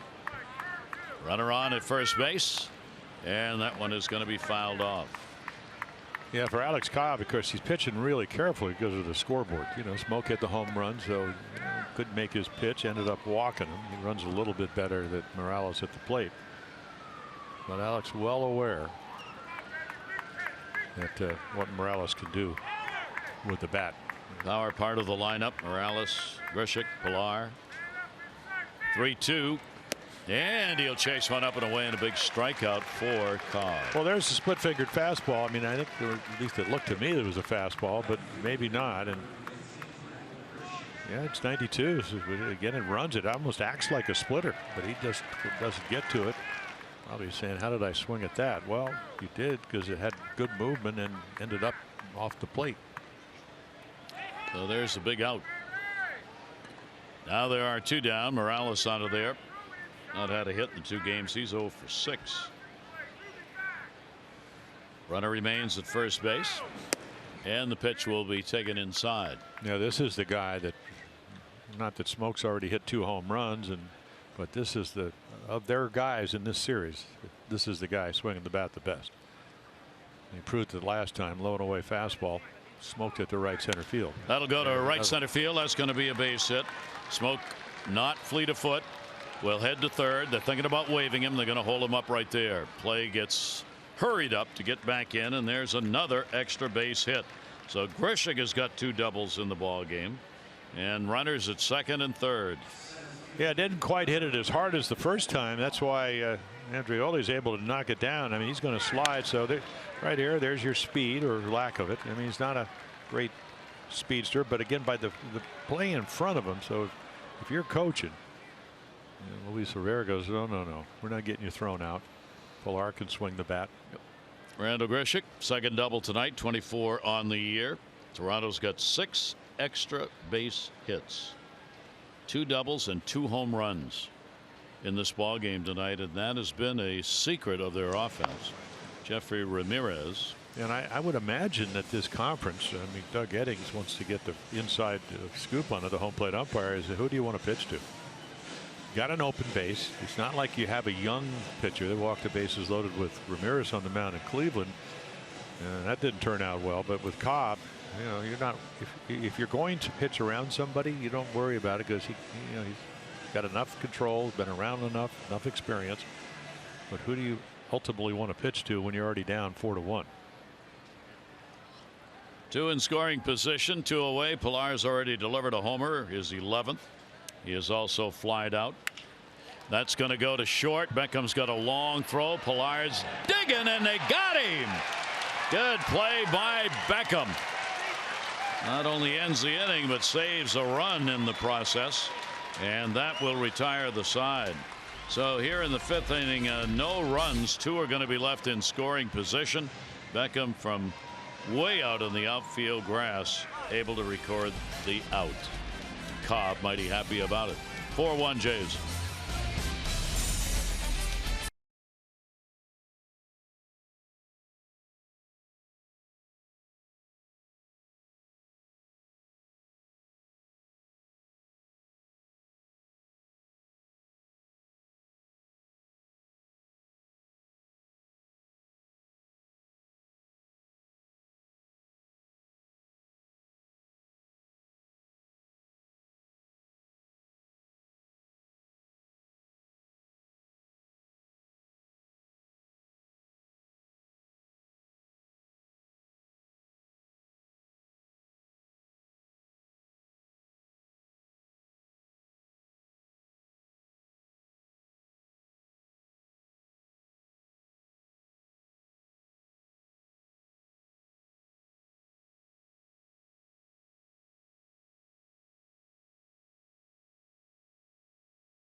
So the Orioles, 3 runs down, plenty of time left to go. Barucki, the left-hander, no walks, couple of strikeouts. And the pitch will be taken inside. See if the Orioles can put an offense up here. Andreoli, followed by Wins, and then VR at the top of the order. Andreoli will ground that one to third. Kicks. What foul. a bounce. Yeah. Yeah, Diaz really just to catch it. Ball went straight left when it hit the foul, or at least somewhere around the chalk line. And you can see him circling it, and then that ball makes a ball go left to his right. I mean, right on the edge of the grass. Otherwise, that probably would have been a fair ball, and most likely with Andreoli's speed, might have been a base hit. Been a double. Thing rolled in foul territory. He might have had a shot at it. Well, you know, you talked about, again, Cedric Mullins comes up and, you know, good enough to play defense. You would think when he's going to possibly be your future center fielder, you'd really definitively over the next 5 or 6 weeks try to find out whether he can hit right-handed. Yeah. No, a switch hitter. I mean, advertised as a better hitter from the other side, but in the air to right again. I mean, I think Grishik's going, why me? Yeah. Well, again, and he's fine because the way he's swinging, it doesn't just hit it. Andreoli is retired for the out. Last weekend, Players Weekend around Major League Baseball. Players showcasing their nicknames on their jerseys. Former O's greats like the Demper, Steady Eddie, Boog, and Brooks all getting in on the action. Orioles.com/auctions to bid on these autographed Legends Players Weekend jerseys. All proceeds benefit the Maryland Food Bank. Bidding closes August 31 at 10 p.m. Orioles.com/auctions. Strikeout victim is first time up. Yeah, Austin Wins hitting 9th. And to go back to the Mullins situation, I mean, if you want to play Andreoli, Craig Gentry's a very good player, but you know what he can do. That's going to be a base hit to center, and he's on. That'll get him out of the streak of an 0 for 15. Yeah, fight it off into center. But again, so you know, you can always find a place for him to play. But again, if Mullins can't hit from the right side of the plate, wouldn't you want to find out about it? One would think so. Yeah, you'd think so. I mean, Andreoli has played center field in the minors. I was looking 223 games, but he's not going to play center field here unless it's a platoon situation. Andreoli primarily has been in left and right in his 8 years of minor league baseball, but he started 2 games against left-handers in this series with Mullins out. One down, and the pitch will be taken inside for a ball. Yeah, and Cedric's, you know, he's young. I mean, Andreoli 28, Mullins is 23, turns 24 a couple of, well, like a month and a couple of weeks. And then if he can't hit, you know, get a chance to play against the lefties, and he will play against some left-handed pitching. Okay, then you make the change. The other things you don't know, and I have no reason, I don't know any that this would be the factor, but are you trying to play somebody that you might want to trade in a deal and trying to show he can play multiple outfield positions, knowing he's going to play there for sure? He may not be. I don't know. Yep. I don't know. You still got time. Get on a roster, be eligible for the playoffs if you can get on the roster by the end of the month.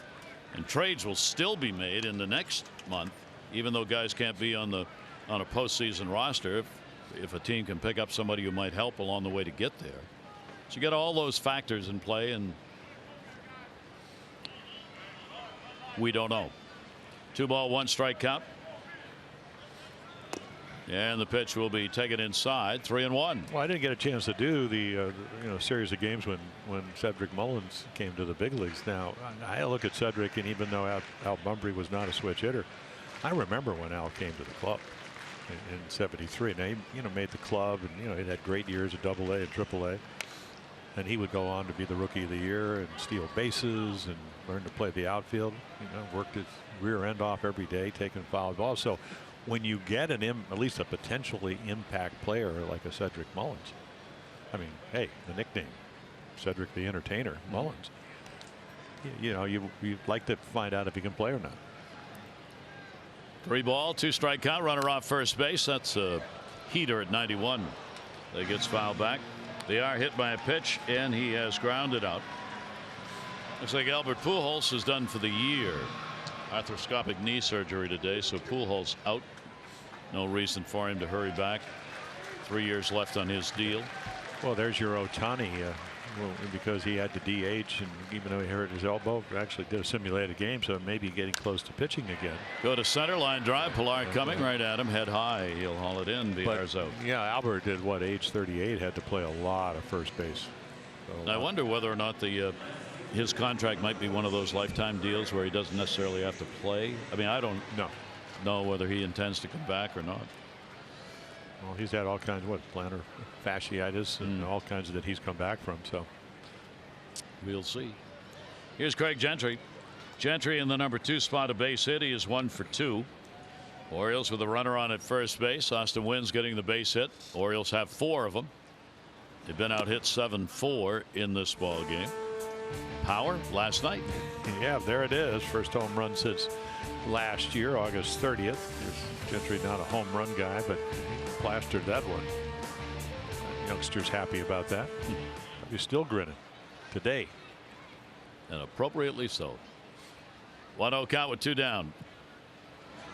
Left-hander is going to go to center. I don't think Pilar will get that one. That'll be a hop in front of him. He'll hustle a throw in behind the runner at second base. But Wynns didn't go anywhere. So the Orioles with 2 down get runners on at first and second. That's what they're trying to do, get that potential tying run to the plate. Yeah, no better than the guy coming to the plate. So a couple of hard hit balls. And, Villar's gets caught and Gentry's doesn't, and sets it up for Trey Mancini. So if you're Ryan Borucki, well, you know what he hits because he took a fastball outside third and homer to right field. So you know what zone to stay out of. And Mancini will take the pitch inside. There are 2 down, so here's a big at bat for the Orioles. Trey with a home run in the 4th, flied out to right field in the 1st. The home run was to right field. He's taking the ball the other way. The Orioles looking for one of those big hits in a ball game, and Trey will be fisted on that one. Take a look again for Borucki, and as we mentioned, he's very much like the whole Toronto team, much better at home, winning record for the collectively for the team. And again, part of that is 6 runs and only 2 outs in Yankee Stadium. Greg Bird, who's been struggling, hit a grand slam off him. So he gave up 6 runs and only getting 2 outs, so that inflates that. But tonight, he's done a nice job. 1-1 delivery on the way. There's that changeup. Oh, down at first base. It looked like Gentry was already to go to second, but oops, there's somebody there. Yep. Well, there's the change that you talked about, perfectly located low and away. And 1 ball, 2 strike count. Austin Wynns is the runner at second. 1-2, fouled off. And that's what that changeup does. I mean, it just makes you wait. Now, again, if the ball's away, you still have time to be able to react. But the fastball in, I mean, the fastball up and in would be the pitch of choice by a veteran lefty, because Borucki only his 12th start. 1-2 off left-handers. Trey hitting .224 coming into the game. Does have 4 home runs off lefties now. Yeah. Went upstairs on him. Well, you still go back to what? I don't know, was it early May when he ran into the wall here, slid into the wall, and that right knee hit the underneath the padding? Boy, that put him in a, he missed some time. I mean, just sliding down, trying to make a running catch, and took him about almost 3 months to get back to where he is now. 1-2. Runners off first and second base. Borucki trying to find an out. 1-2 delivery will be too far inside. Trey will work the count. 2 balls and 2 strikes. It doesn't get a whole lot easier because he's trying to. I mean, he's trying to stay away from where Trey Mancini hit the home run, and again, I don't know if he has the ability level to do that. I know he can throw changeups away, but can he throw that fastball up and into a right-handed hitter like Mancini? Delivery to him. That's going to be a base hit into left field. That'll score. Austin Wynns. No, he's got to go back. They let the throw come through. Good hard throw by Billy McKinney in left field, and the Orioles have loaded him up on Mancini's single. Yeah, and again, a lot of times you don't, Bobby Dickerson makes the right play because of the scoreboard. It's 4-1. You don't want anybody throwing out. Watch McKinney come in, gets to it quickly.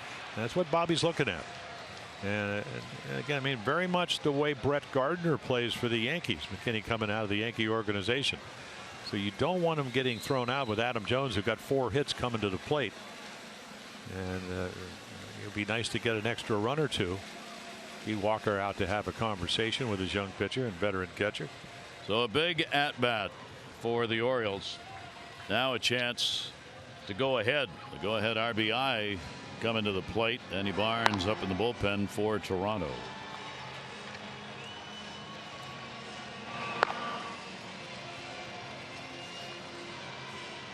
Well, the 24-year-old, that third out, just doesn't want to come. 1 out single by Wins, and then with 2 down, Gentry and Mancini have picked up the base hits. They have loaded them up for Adam.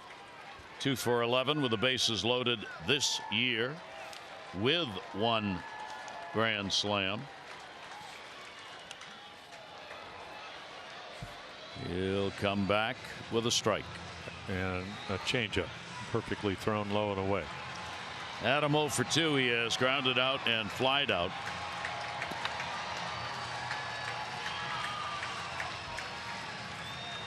Yeah, the third time through the order. Of course, the numbers don't go up dramatically because they're high in the beginning. I mean, 303 the first time, 274. They actually drop and then back a little bit over 300 to 306 for Barucki. 0-1 delivery will be up and away.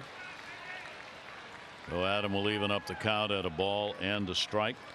And to this point, no walks.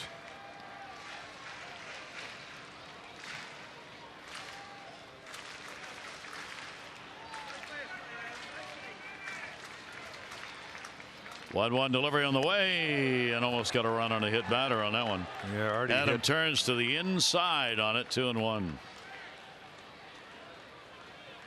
This is the way you get out. You just kind of turn your side, your shoulder, get the hands and the wrists, fingers out of the way. For Adam, piling up the multi-hit games, most 3-hit ball games this year. He's got 15 of them, just 2 behind Juan Segura of Seattle, who's got 18. Adam will take a pitch and it'll just miss inside, so no place to put him. Throw to third. Wins back on the bag. Yeah, Jonesy up almost close to 500 times, walked 22 times. He doesn't walk, you walk him. I mean, he's a very aggressive hitter, always has been, and certainly has played out well. 3 ball, 1 strike count. Orioles are down by 3. They've got those 3 on base. 3-1 delivery on the way. Got it in, and did he get it out? Way back, and goodbye, home run! A grand slam home run by Adam Jones, and the Orioles lead it 5-4.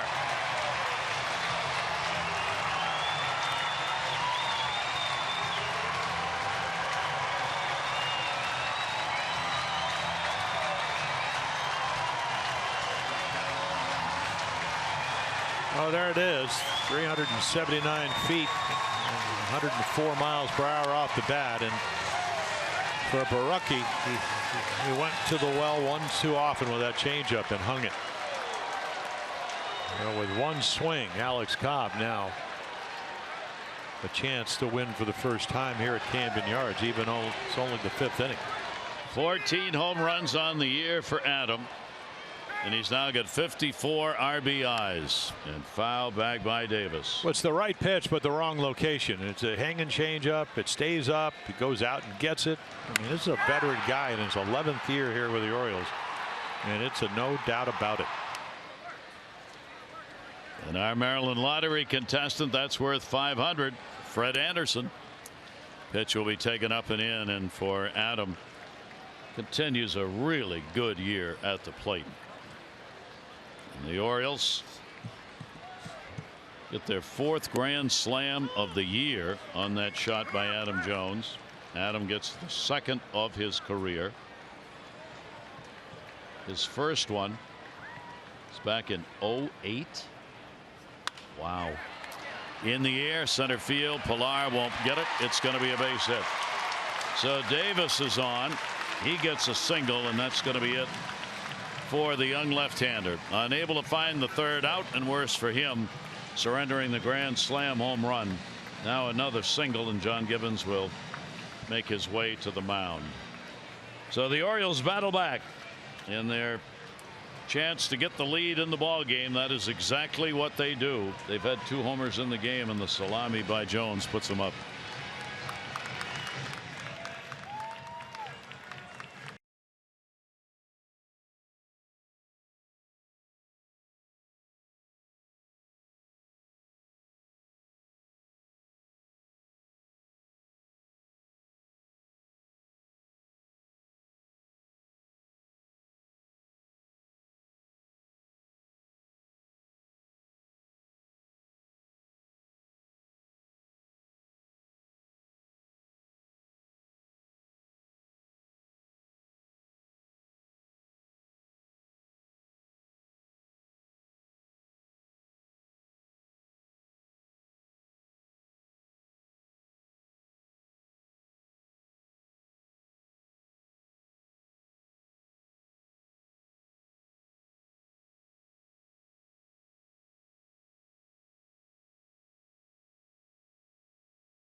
Four to 1 becomes 5-4, so he will leave. No chance to win.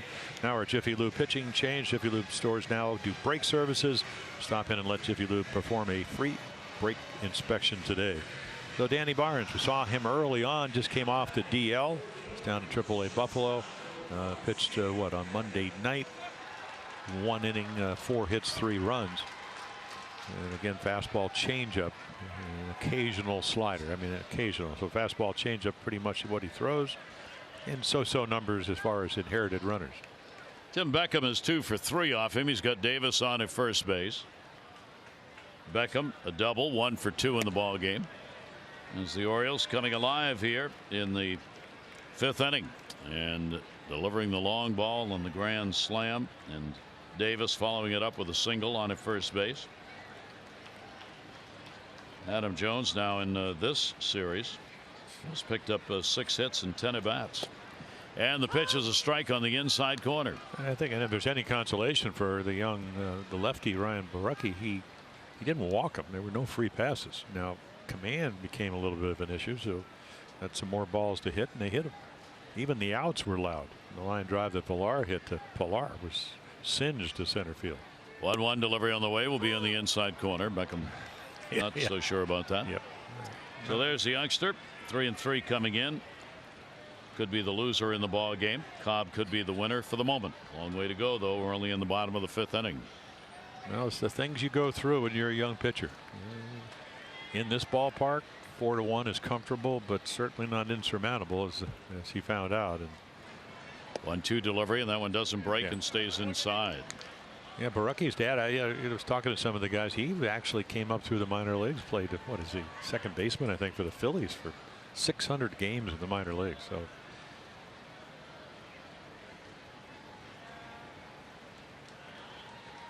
Three 2-2 delivery on the way. That will be foul back. Yeah, there's one of those occasional sliders, and it stayed up. So 2-2, 2 down. Yeah, the DL for Barnes because of the left knee, the one you land on, tendonitis. He was out for a while, and over the last couple of years has done a nice job. This year, a little bit more of a struggle. Davis off first base. 2-2 delivery on the way. Another one going to be foul back. Orioles win, and they will have their second sweep of the year. That's what they're going after to get the W here. They are 2-4 on the homestand, having won the first 2 here against Tampa Bay after being swept in that series by the Yankees. 2 balls, 2 strikes, and 2 down. Beckham will take the pitch, and it'll just miss inside. So Tim with a good eye on a tough pitch. And the count's full, 3-2. Smoke signaling he'll move behind the runner, Davis, at first. So Chris will get a little better jump.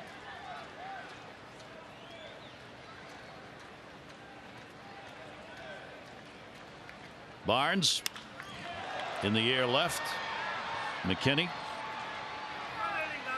And he will put it away. Adam Jones, 36 home runs lifetime against Toronto. Had not had one this year until that swing of the bat. That's a grand slam, and that's an Orioles lead.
WB Mason, who has the name brand products you love at amazingly low prices. Who but WB Mason, the official office products supplier to the Baltimore Orioles. By Johns Hopkins Orthopedics, when you have a setback, they set you up for a comeback. And by Acura. Visit your Baltimore Annapolis Acura dealers for attractive lease offers during Acura's Summer of Performance Sales event. Gary Thorne, Jim Palmer with you. The Orioles up by 1. Cobb back out on the mound with a lead and a strike taken on the inside corner. Russell Martin a walk and a run scored, and he is struck out. Adam putting the long ball up for the Orioles with 2 down on that grand slam. 0-1 delivery on the way, will be away for a ball. Toronto's lost 3 in a row, 6 in a row on the road. Their road record now 26-39. Orioles are 23-44 here at home. Slow roller. Martin not fast. Nunez. Nice play and a good stretch by Chris. Well, you can really see the work he's done with Bobby Dickerson, an Oriole third base coach and infield instructor, because he timed it. I mean, he chops his, they worked on that. I mean, you could just see the little preparation, getting the feet together so you can make an off balance throw. And of course, you got a big target. And then on the run. Nice stretch by Chris Davis. Good work at the corners again. Bobby Dickerson. He works every day with them. Third, yeah. Nunez. I got that. Yep. I don't know if they worked on that. Rocket that ball had to be about 108 miles per hour off the bat. Diaz crushed it. Nice pitch, Alex. Boom. There you go. Snagged. Right there. Yeah. Well, look at the feet, though. Look at the preparation. Yeah. See right there. I mean, you have the fast feet. They've been out there. They started in Texas. Bobby told him very clearly, hey, you want to play in the big leagues? We know you got a pretty good bat, but you will not play here or probably anywhere else if you can't pick it at third base. So he's worked hard on it, and you saw a couple of plays to. Now that's kind of self-preservation right there. But you got to have your feet moving, and that's what Bobby talks about. And you saw that. I mean, that's as good a shot as we've had all year of what we've talked about. Be in motion. before the batter swings, be in motion on the pitch. And you saw him literally with his feet moving as the pitch was delivered.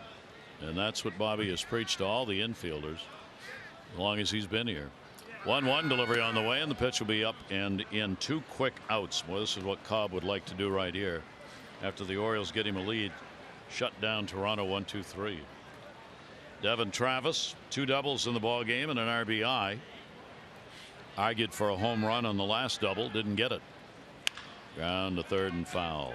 Yeah, I mean, third time through the order, and of course the number does go up for Alex. It goes all the way to 319. Starts at 241, 317, 319. But Travis sliced the curveball down the right field line, almost homered on the fastball as you look at Sean Gilmartin.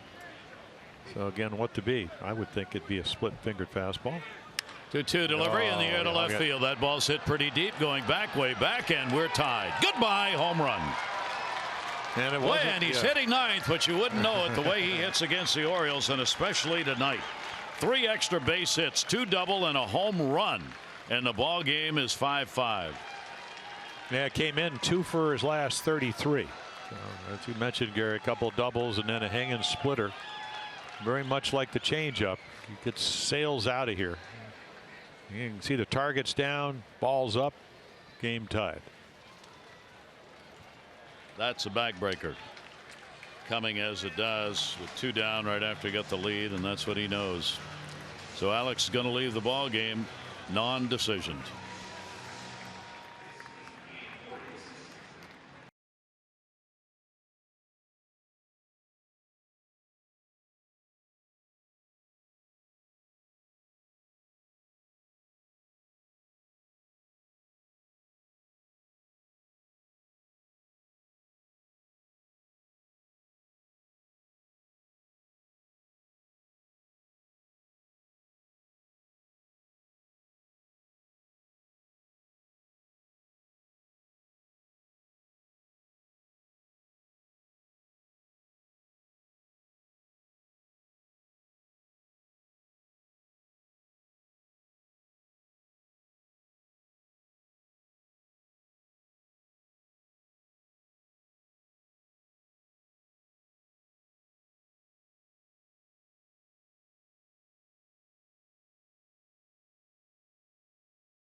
My right hand, but very frustrated. One of those nights, 3 home runs, and the third one ties it up. So again, home run in the first inning, home run in the second, then one here in the 6th. 5-4 lead dissipates, and he will leave with a no decision. Sean Gilmartin comes on, lefty. Primarily, I mean, good changeup. So he's had a chance after the Orioles picked him up. Went down to Norfolk, pitched pretty well, and again. Actually started in the minor leagues for both the Cardinals and then the Orioles, but not overpowering. Changeup maybe, and slider his best pitches. Sinker baller. There are 2 down, top of the order. McKinney match up lefty on lefty. Breaking ball will stay inside. The Devin Travis ties it up with his 11th home run of the year. He's had 2 of those 11 against the Orioles, and a 5-5 ball game. As Travis, 3 for 3 night, all extra base hits. 1-0. Gilmartin's delivery. That will miss inside as well. Now take a look what happens when you can stay away from the long ball. Of course, the Orioles so much better, win 60% of the games, and drops precipitously when they don't. Tonight, Jays have hit 3 home runs, which is what they do. And Cobb, that's only the 2nd time in his career he has given up 3 home runs in a game. First time this year. The other time you got to go back to 2013. May 5 against Colorado. And that was at Colorado, where he gave up 3 home runs, the only other time. But 3 recorded in this game. And a 2-ball 1-strike count on McKenny with 2 down. First 2 outs in the inning came so easy. That ball lifted to the gap. And that's going to be another base hit. That's going to go all the way to the warning track into second base. Andreoli gets the throw in. Then McKenny's on with a double, his 3rd hit of this series. Off a left-hander. Yeah. Well, again, where's the pitch? You know, it could be the right pitch, but is it? You can take a look. I mean, this is kind of a hanger. It's down, so he just has to drop the bat, which he does. Oh, a game of extra base hits.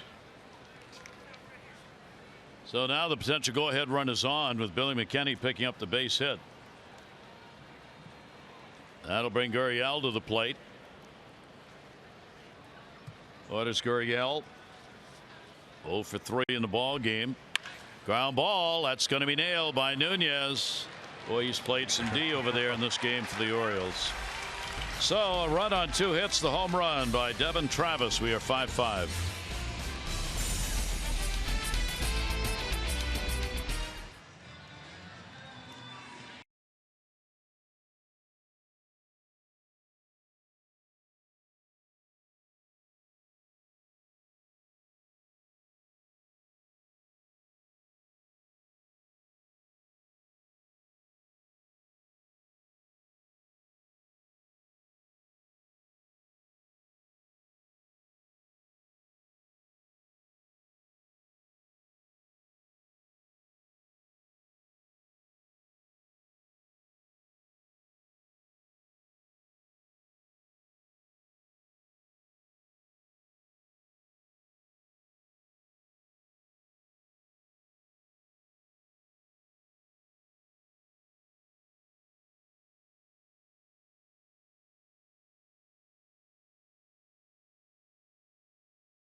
Maybe something to say about it. Lead off, well, first inning home run, his 21st of the year, and then Pilar splitter. The Jays will eventually lead it 4-0. Here comes Trey Mancini. Great series. Second home run, solo shot makes it 4-1. And then the bases loaded, clearing grand slam by Adam Jones. Orioles would take a brief 5-4 lead. Travis would hit the home run to tie it up. Those are your Geico highlights. 15 minutes could save you 15% or more on car insurance. Visit geico.com to see how much you could save. So the Orioles will have to battle back. And Renato Nunez, Andreoli wins 0 for 2 in the ball game. Pitch will be taken outside, strikeout and a fly ball up. And Danny Barnes becomes the pitcher of record for the moment in a tie ball game. Nunez, 3-game hit streak, has not been able to extend it so far here in this ball game. He's had a couple of home runs against Toronto this year on corks and a big swing. Tepera up again in the bullpen. Yeah, he got a little bit of work last night just to be ready for tonight. He's there pretty much back in. He can close. He can do a lot of things for you. Boy, that was a really good pitch to hit. 2-0 down the middle. That one popped up first base side. Will there be room? Smoke and the catcher Russell Martin, and Martin plays it like he plays third base. Just one hands that one, puts it away. MLB.TV is now available at a lower price, $49.99. Watch every out-of-market regular season game. Plus, get a free subscription to MLB At Bat Premium. Blackout and other restrictions apply. Visit MLB.TV to take advantage of the special offer. Andreoli coming up.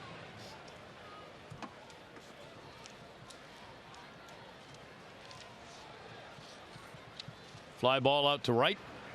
And the pitch will be taken. He has done that twice in his 2 at-bats in the ball game. Andreoli with 1 down and nobody on.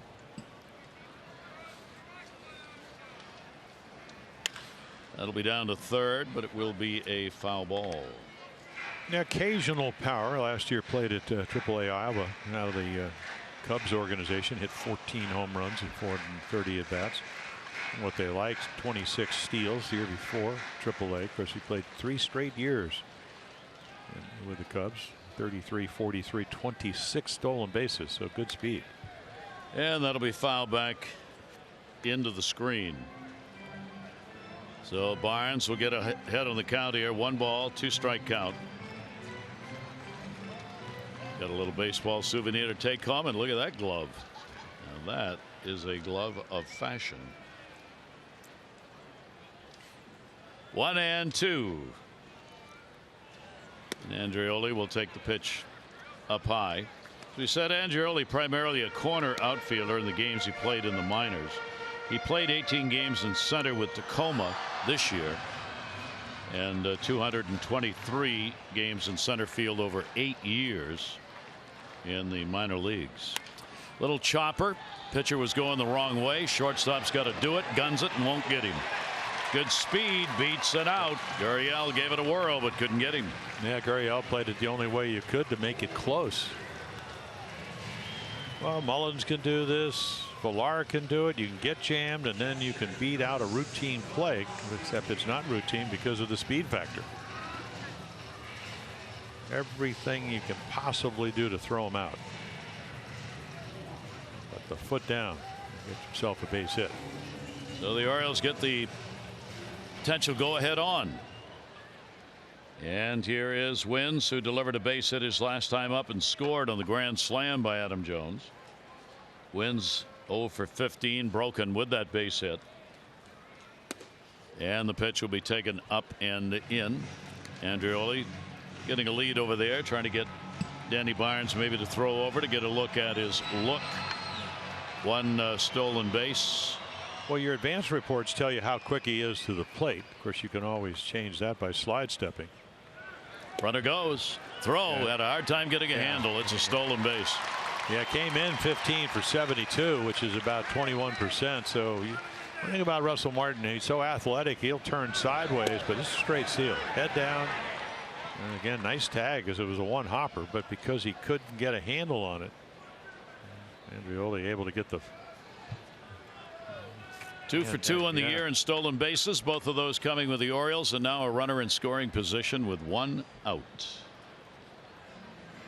So his 2nd career stolen base at the major league level. So now can the Orioles pick up a base hit? This one turning into a grind 'em out ball game. Teams having a tough time getting the lead and having an even tougher time hanging on to it. Orioles 2 for 7 with runners in scoring position. They have left 4. Austin Wins 1 and 1. In the air, left center field. That's going to fall in. That'll be a base hit. That'll score the go-ahead run. So Andreoli's stolen base sets it up, and Wins delivers, and the Orioles are back on top 6-5. Yeah, your outfield defense, you try to put them where you think they're going to hit it. And, we saw a soft single the last time. So you got McKinney playing him somewhat to pull, Villar in right center, and there's a huge gap. That's exactly where this ball is going to fill. Right here, Andreoli. John knows it's going to fall, easily scores. 9th RBI for Wins. John Gibbons will be out and will make the pitching change. So Barnes will leave and could be the losing pitcher in the ballgame.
their hold specialist. Of course, he's coming in now trailing by a run. Hard thrower. I mean, he's got a fastball, cutter, slider, changeup. And again, low averages. He's even closed 7 out of 11 in closing opportunities. Usually, before Roberto Osuna was traded to Houston for Ken Giles, he was the setup guy. So Tepera will come on, having worked an inning, giving up 1 hit in the ball game last night. Hit it here, hit it here. Orioles with a runner on at first base have the lead back. Yara will stand in. He'll get to turn around and hit from the left side. He's been hit by a pitch, grounded out and flied out. Yara will go after the first pitch to left. McKinney, runner halfway, out recorded, and wins back to the bag. So a pitch and an out from Tepera. 2 down. That'll bring up Craig Gentry. So Andreoli getting on with that base hit. Stolen base set up the RBI single by Wins and put the Orioles back on top again in the ball game. Yeah, once again the speed factor. Now Gentry's had 2 singles, 2 for 3. He's now had 3 straight multi-hit games and multi-hits in 4 of the last 6 that he has played in. And Gentry's up that average now to 271. He's had limited at bats, in and out of the lineup. Game number 68 for him. The 1 home run on the year that he got last night. Tepera with a 1-0 delivery to him. That'll be outside. A good ball game underway in this 3rd of 3. Orioles trying to get this 3-game sweep, but it is not coming easy.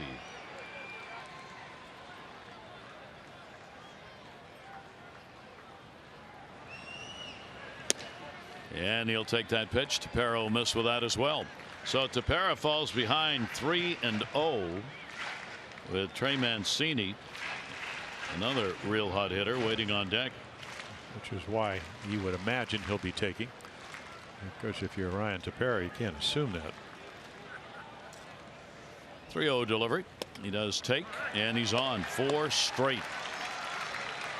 The Orioles are going to get their first walk of the ball game. Now it may work out well, but that's certainly not what he meant to do. He's shaking his head going, oh, what did I just do? So now he's got to face Mancini. Trey's gone 2 for 6 with a home run lifetime off Tepera, and in this ball game has delivered a 2 for 3. 20th home run, a solo shot, RBI base hit.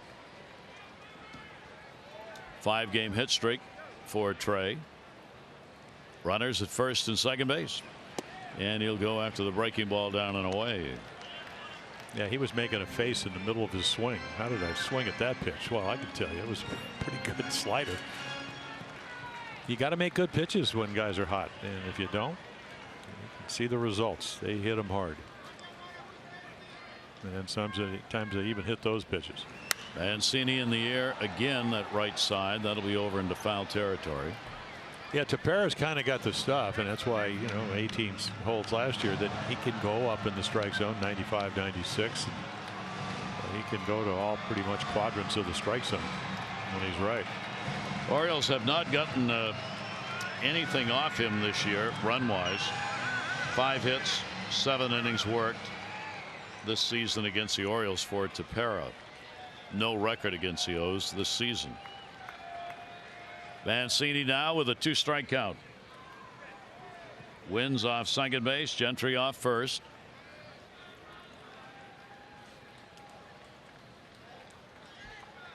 Tepera taking a long time staring in on Russell Martin, and a little too long for Trey Mancini, who will back out.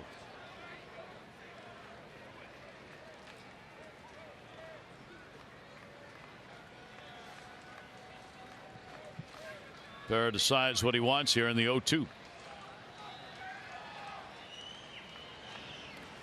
He wanted to throw a wild pitch. Yeah. And now 2 are in scoring position. He buried that one. Well, Russell Martin just slides to the outside corner, and I mean, he's over somewhat in the vicinity where he throws it, but look, he just pulls it. Little slider, just hung on too long. Look where I mean, it's a great position. I mean, that's almost out of the left-handed hitting batter's box. No possible way to flag it down if you're the catcher. 4 wild pitches thrown by Tepera, and boy, what a setup now for Trey Mancini. Base hit here brings in a couple of runs. 1-2 delivery on the way, and that's going to go back. A run's going to score. 2 wild pitches in a row, and the Orioles are up by 2 as Wins will score from third base. Well, it's a hot night, and I guess if you perspire, but a guy of this caliber, because he's a pretty good pitcher, and he just, I mean, jerks 2 pitches off the corner. He's got a good windup, and again, way outside. Just one a little bit closer. Martin can't get it, and here comes Austin Wins to make it 7-5. All Trey Mancini's got to do is stand there long enough, and yeah, both may score. 2 balls, 2 strikes, 2 down. Tepera got ahead of Trey and then tried to get him to after bad pitches, and they were so bad they ended up to the backstop. Ground ball is going to go to short this time. Gurriel up. Will make the sidearm throw over to first base and get the out, but the Orioles are going to get a couple of runs. They do it on 2 singles. They will leave 1 on, and the Orioles are up by 2.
In 99, Albert Bell tied an MLB record 4 doubles single game, leading the O's to an 11-4 win. It was the final game at Tiger Stadium.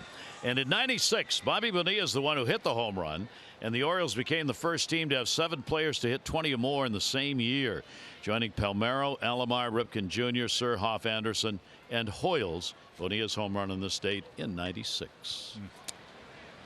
Well, the Orioles up by 2. And now, see if they can hang on to it. Gil Martin on in relief. Breaking ball will miss way outside. And Martin came on to record the final out of the 6th inning. And that breaking ball will be in there on the outside corner this time for a strike. Yeah, that's the change up. You saw him threw the slider to McKinney. First batter he faced, doubled, but then he was able to get Gurriel out. There's another changeup. Barnes charged with the 2 runs in 2/3 of an inning and 2 hits. Tyler Clippard in the bullpen.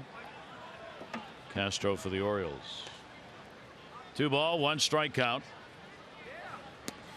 Smoke delivered the home run, 1 of 3 off Cobb. It was the first one.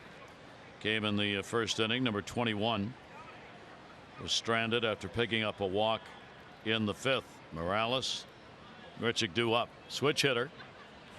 3-1 delivery, and he didn't want to do that. Now it's going to be Toronto's turn to get the potential tying run to the plate. Orioles get the day off tomorrow, and then they'll open up the set in Kansas City. Andrew Kashner will be on the mound against Brad Keller. Our coverage on MASN 2, 7:30 O's Extra, presented by Ford. Game coverage will be at 8. All the access you need right here on MASN. And all the stories will be about, is it a battle for the first draft pick? Runner on at first, nobody out. And the pitch on the inside corner. So Morales 0 for 3 in the ball game and 0 for 6 in the at-bats he has had in this series. But ever dangerous with the long ball. Morales, 18 of his 21 home runs coming from the other side of the plate. Breaking ball in there for a strike. Big difference in average as well. 209 right-handed and 287 left. So that's why Gilmartin stays out there. He got Smoke turned around, gets Morales turned around. Then you got Grishik coming up, and you got the bullpen Castro ready to go. 0-2, runner off first base. Ground ball hits the side of the mound. Villar's going to get one. Relay, and they'll get a double play. How about that? The non-speed mattered on that one. Yeah, deflected. It probably would have been a DP anyway because he's right up the middle. But right here, boy, you got to get a little bit lucky. A nice little play by Villar. And you could see the right foot. Because the first thing Jonathan Smoke said to the second base umpire, did he really tag the base? So watch the rear foot right there. Gets it. It looked like that probably threw him a little bit off balance. But once again, Chris Davis snares it over at first for the double play. Nicely done. Big double play right there. Well, for Sean Gilmartin, the key was to get ahead where he can pitch out of the zone. Got him to chase a changeup. And there are 2 down. Grishik will go into left field. That's a base hit. Well, of course. The Orioles can't get him out. 2 doubles, a single in 4 at bats for Grishik, who's closing in on 400 against the Orioles this year. And again, the potential tying run will come to the plate, and Buck's not going to leave the left-hander in to face the power hitting Kevin Pillar. So Castro will come on, 2 down here in the 7th inning with a runner on at first base.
Fastball slider changeup pitcher. It's been a tough month in August. 11 innings, 14 runs, 13 of them earned. So it's ERA over 10 runs an inning after having the first 3 or 4 months pretty good. But last on Monday night was good against Toronto. Threw some strikes. That's been the problem, getting behind people, and again anywhere from 93 to 99 with the fastball. So Pillar stands in, runner at first base, 2 down. 1 for 4 off Castro, and he will take the pitch for a strike. Pillar's had one of the 3 home runs hit tonight. He got number 14 in the 2nd inning. 3 hit by Toronto off the Orioles starter Alex Cobb. Non-decision. 0-1 delivery on the way. Ground ball down to third. Nunez has got it. He'll go the long way to first and record the out. That'll do it. No runs, 1 hit, no errors, and 1 left on. 7th inning stretch time. Take a look at our Ram Duo-Offs, brought to you by Ram Trucks. Experience the power and toughness of Ram at your local dealer, or log on to ramtrucks.com to get to work. Guts, glory, Ram.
It's a 7-5 lead. Game turned over to the bullpen. Yeah, Tyler Clippard on, and again, not a bad year. Of course, with Osuna going on the 80-day suspension, personal problems. Again, saving changeup guy, throws his changeup 42% of the time. Big overhand curveball on occasions. 92-mile-per-hour fastball.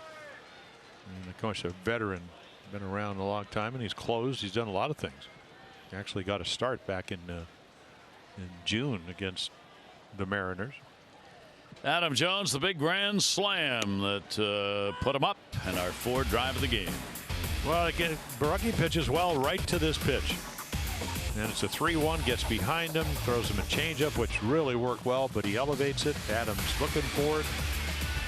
Glove down, head down. Orioles at that point would take the lead 5-4. Now lead at 7-5. Adam 3 for 14 off Tyler Clippard. And our Ford drive of the game. Hurry into your local Ford dealers for great savings on cars, trucks, and SUVs. And there was the changeup. Adam 1 for 3 in the ball game. He is 6 for 11 in this 3-game set.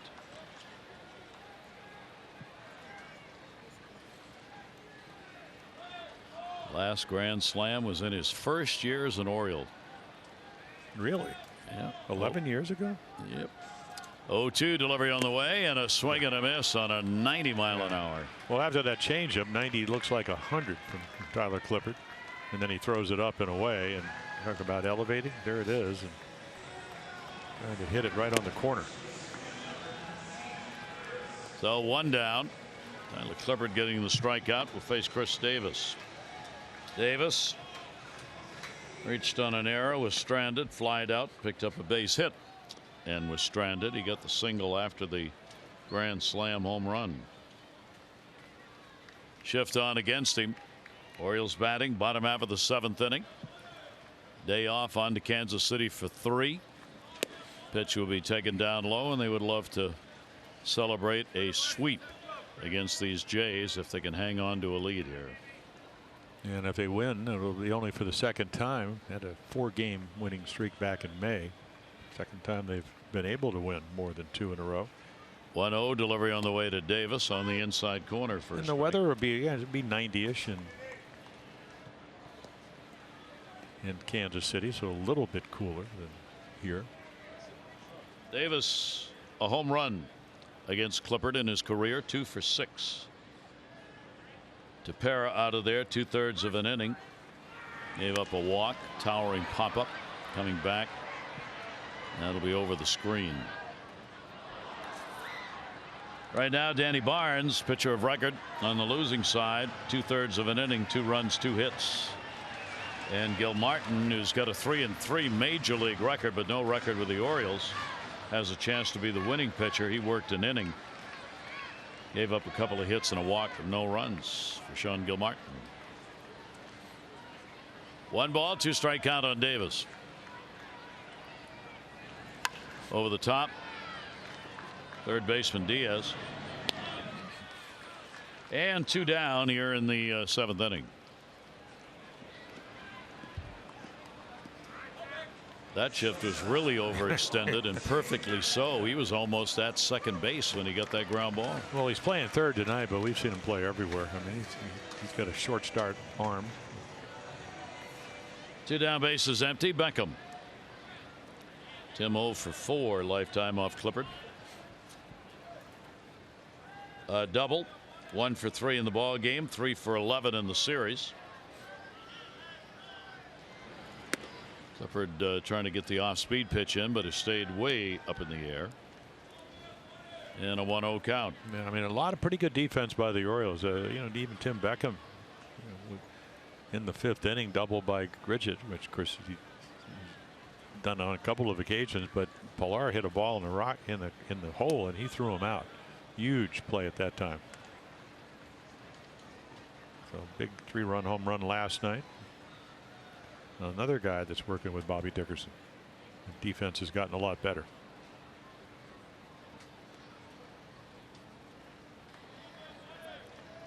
Two-0 delivery on the way. Clippard again trying to control that changeup, and both times it's been way up, and the count goes to 3-0.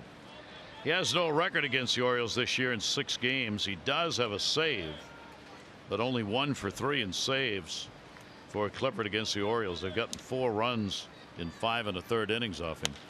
That'll be popped up shallow right field. Grishik again with a long run. But the ball was, oh, he dropped it, and it's a fair ball. No, had plenty of time to get there. Will be charged with the error. Well, there's just enough traffic in the neighborhood and in the area that he could get a little gunshot. It's the only thing he's done poorly in this series, but he just boxes it right here. 3-0. Let him swing. Figures going to get a fastball. He does. And then right here, should have been a double. So Beckham on the error. Just kind of assumed he'd catch it. He didn't. He's had a busy night in right field. That one he'd like to have back. So the Orioles get a runner on. Chance to extend the inning. A couple errors have been committed in the ball game by the Jays. And here's Nunez. Pitch taken down low. That is Grishik's first error of the year. He wants this inning over in the worst way right now, as it would have been had he made that catch. Nunez 0 for 3 in the ball game. He's 2 for 9 in this series against Toronto. 1-0 count. They'll hold the runner at first. In the air to left. Again, had to draw the hands in. Billy McKinney is there to put it away. No runs, no hits, 1 error, and 1 left on base. 7 complete, and the Orioles are up by 2.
Sometimes John Andreoli, routine base hit, except he can run.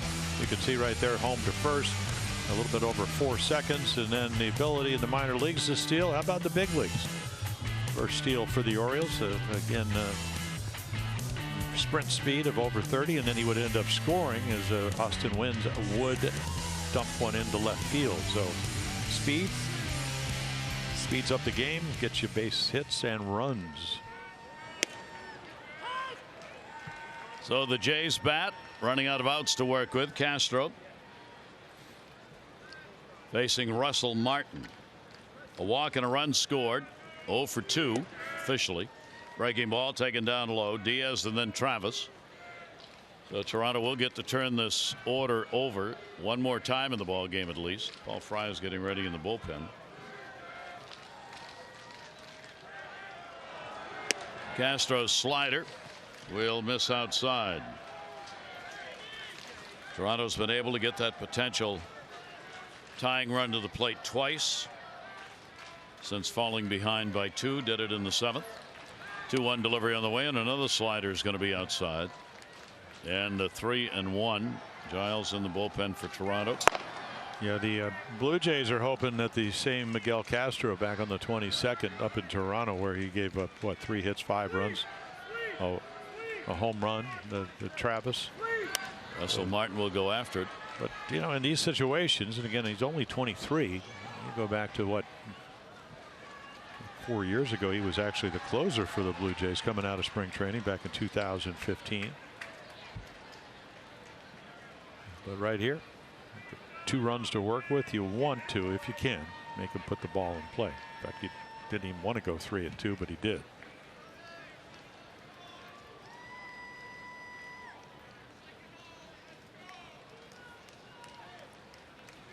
Full count delivery on the way. 3-2 and a chopper down to third. Russell Martin will hang in doing the catching in the ball game tonight. Curtis Granderson did not play last night. Did play in game 1. He's come out in the on deck circle. Be a pinch hitter. Diaz would be due up. 3 ball 2 strike count. Big delivery right here and gets the pop up in the air towards center. John Andreoli finds it and will put it away for the out. So a 3-2 fly ball out here in the 8th. 1 down. Yeah. Well, nice pitch by Castro. Had to throw a strike. Went to, you know, don't need to fool anybody there. Make him put it in play. 96. Get yourself an out. Curtis Granderson will be the pinch hitter for Diaz. Granderson, of course, with power. 11 home runs on the season for him. And he will take the pitch on the inside corner for a strike.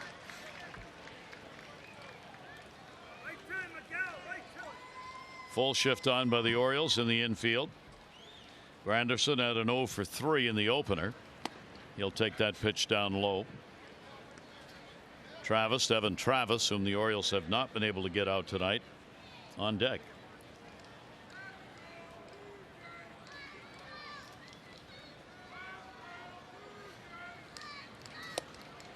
Strike taken. Yeah, there's 97 again, borderline, but as you mentioned, Doug Eddings usually favors the pitcher. That one went for Miguel Castro.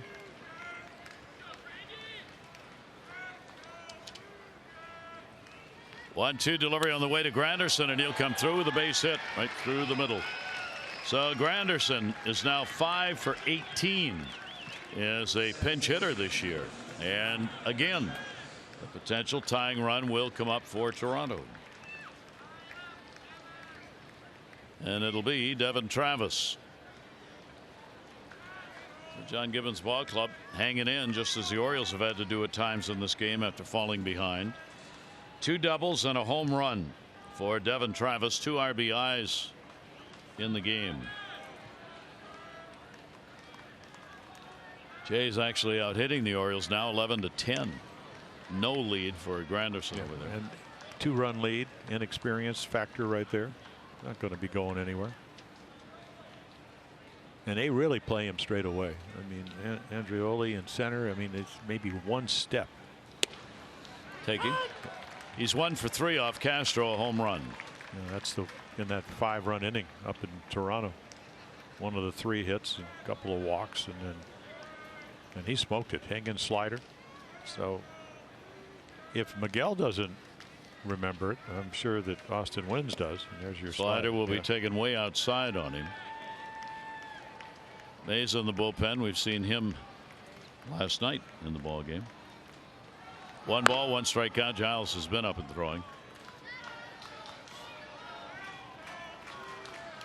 Davis will hold the runner at first base. Granderson 1-1. Ground ball right where nobody's at. Nope. Davis came off to get it. They'll get it. Relay to first will not be in time. Castro got over to cover. They will get the lead runner Granderson though at second base.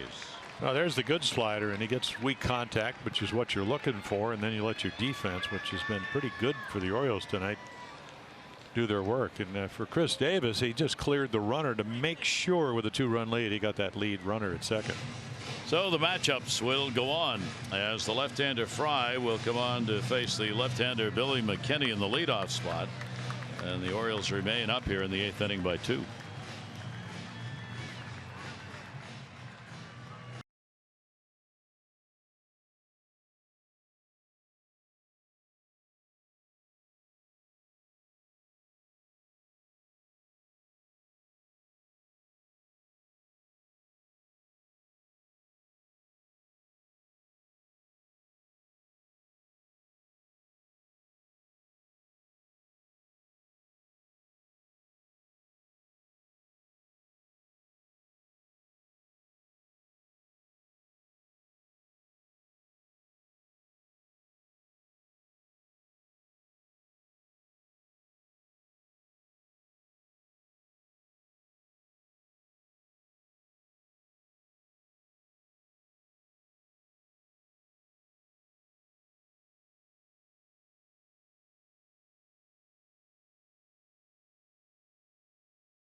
Did a nice job. More strikeouts than innings. Very few walks. Only 6 and 23 in the 3rd innings. Low ERA 3.09.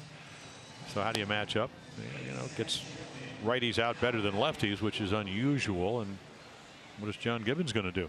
He's going to bring up Danny Jansen, who caught last night. And McKinney will get pinch hit for. Jansen's a 1 for 3 off left-handers. McKinney was 1 for 5. So you kind of play by the book rather than by the numbers, because by the numbers you want a left-hander up against Fry. Yeah, and you're right, but I think maybe here, even though not a lot of at bats for Jansen, just been called to the big leagues, chance of with the ball flying, 1 swing. Pitch will be taken inside for a ball. This is going to be the first pinch hit situation of Jansen's career. And Fry looking to get a final out and protect this 2-run lead. 1-0 count with 2 down. Breaking balls in there for a strike, tied him up 1-1. Jansen, their catcher of the future, whom we have seen a lot of here in the games against the Orioles. Yeah, this will be what his 33rd at bat. 5 doubles, home run. 1-0 for 2 in the opener in game 1. 1 ball, 1 strike, delivery on the way. Jansen will get a base hit into left field. Had to fist that one, forced it out there, so he comes through, and as a pinch hitter he's hitting 1,000 at the major league level. Down to second base goes Devin Travis. A game with a life of its own. It does not want to go away for both teams. So 2 on, 2 down. Gurriel, their number 2 hitter, coming up. Well, it all pretty much started for this inning when Granderson, Castro got ahead of him with 2 strikes. Did not make a good pitch. Hit it right back up the middle. So then you get the tying run to the plate. Now you have the go-ahead run at the plate. Gurriel will foul it back, trying to be the go-ahead run. What a swing on a slider. And Paul Fry has a good slider. He's one of those sliders that he can throw it and it'll dive it if you're a right-hand hitter at your back leg. But this one hangs. And look at this home run swing. Gurriel, a couple of DLs, one with the ankle, one with a concussion. So not a lot of at-bats, but occasional power. 24-year-old, another youngster. Out of Cuba. 0-1 delivery on the way. Gurriel will take it outside. That one had to be reached for as Wins had to really go out to snag that one, and that's a big play. Well, you don't want those two runners in scoring position here, representing the potential tying runs. So Gurriel, 1 ball, 1 strike count. He's had an 0 for 4 in this one and a 1 for 9 in the series. Gurriel, that does go all the way. It rebounds all the way back to the pitcher. Runners will move up. Well, he tried the first time. He did it the second time. Oh, that's just a fastball. And that's a ricochet. You got most of the walls here are padded, but not the one right behind home plate. So now a base hit and the ball game's tied. So Fry needs to get this big out on Gurriel. Second wild pitch for Fry at the major league level. 2 ball, 1 strike delivery on the way. Ground ball, third side. That'll be foul. Chased down by Nunez. So Fry able to get the count evened up at 2 balls and 2 strikes. A lot of base runners, a lot of hits, lots of offense here.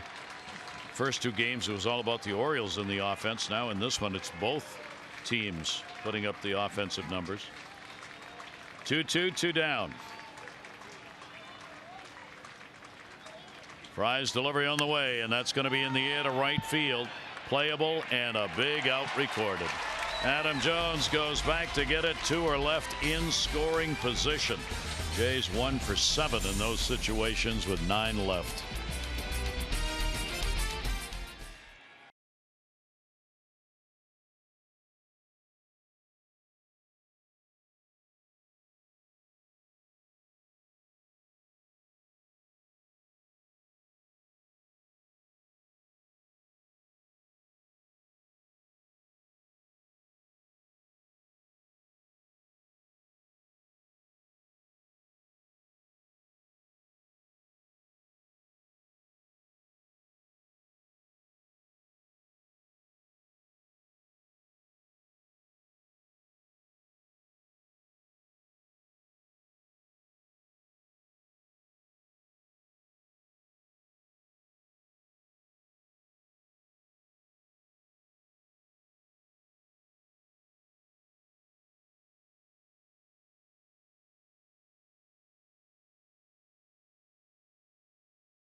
The Military Warrior Support Foundation, Wells Fargo, Walmart, and Snapple on hand for Staff Sergeant Jay Kim, part of the Homes for Wounded Heroes program, a mortgage-free home. Joined the Army 2005, deployed to Iraq, injured by an improvised explosive device. Military Warrior Support Foundation, over 800 homes nationwide have been given to our nation's combat wounded heroes and Gold Star families. Welcome to the ballpark and home. Orioles up by 2. Ken Giles is going to come on, and traded from Houston. 34 saves last year for the Astros. Big part of them getting to the postseason. Maybe not the primary guy down the stretch as a closer, but he gets traded for Roberto Osuna, and he's working on 18 out of 18 save opportunities. This is not one of those. Bottom half of the 8th, Orioles would love to add to this 2-run lead. And he's a hard thrower. 97, 98. John Andreoli will lead it off. He will take a strike. So Granderson stays in the ballgame. Will play in left field. Russell Martin goes from catcher to third, and Jansen will stay on to be the catcher after pinch hitting. 0-1 count. And outside, Tyler Clippard. He worked an inning, had 1 strikeout, zeros across the rest of the way. Gil Martin, the pitcher of record for the Orioles, with a chance to win it. And Barnes on the losing side at the moment. 21 hits combined in this game, 12 runs. And that pitch is going to be outside. 97 on the heater.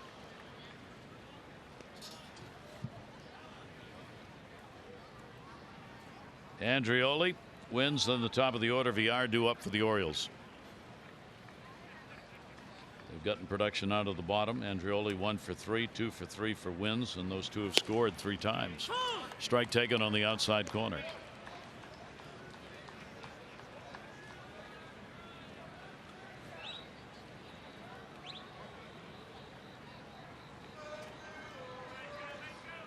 Will be some power coming up. 9th inning for Toronto with Smoke, Morales, Grichuk due up.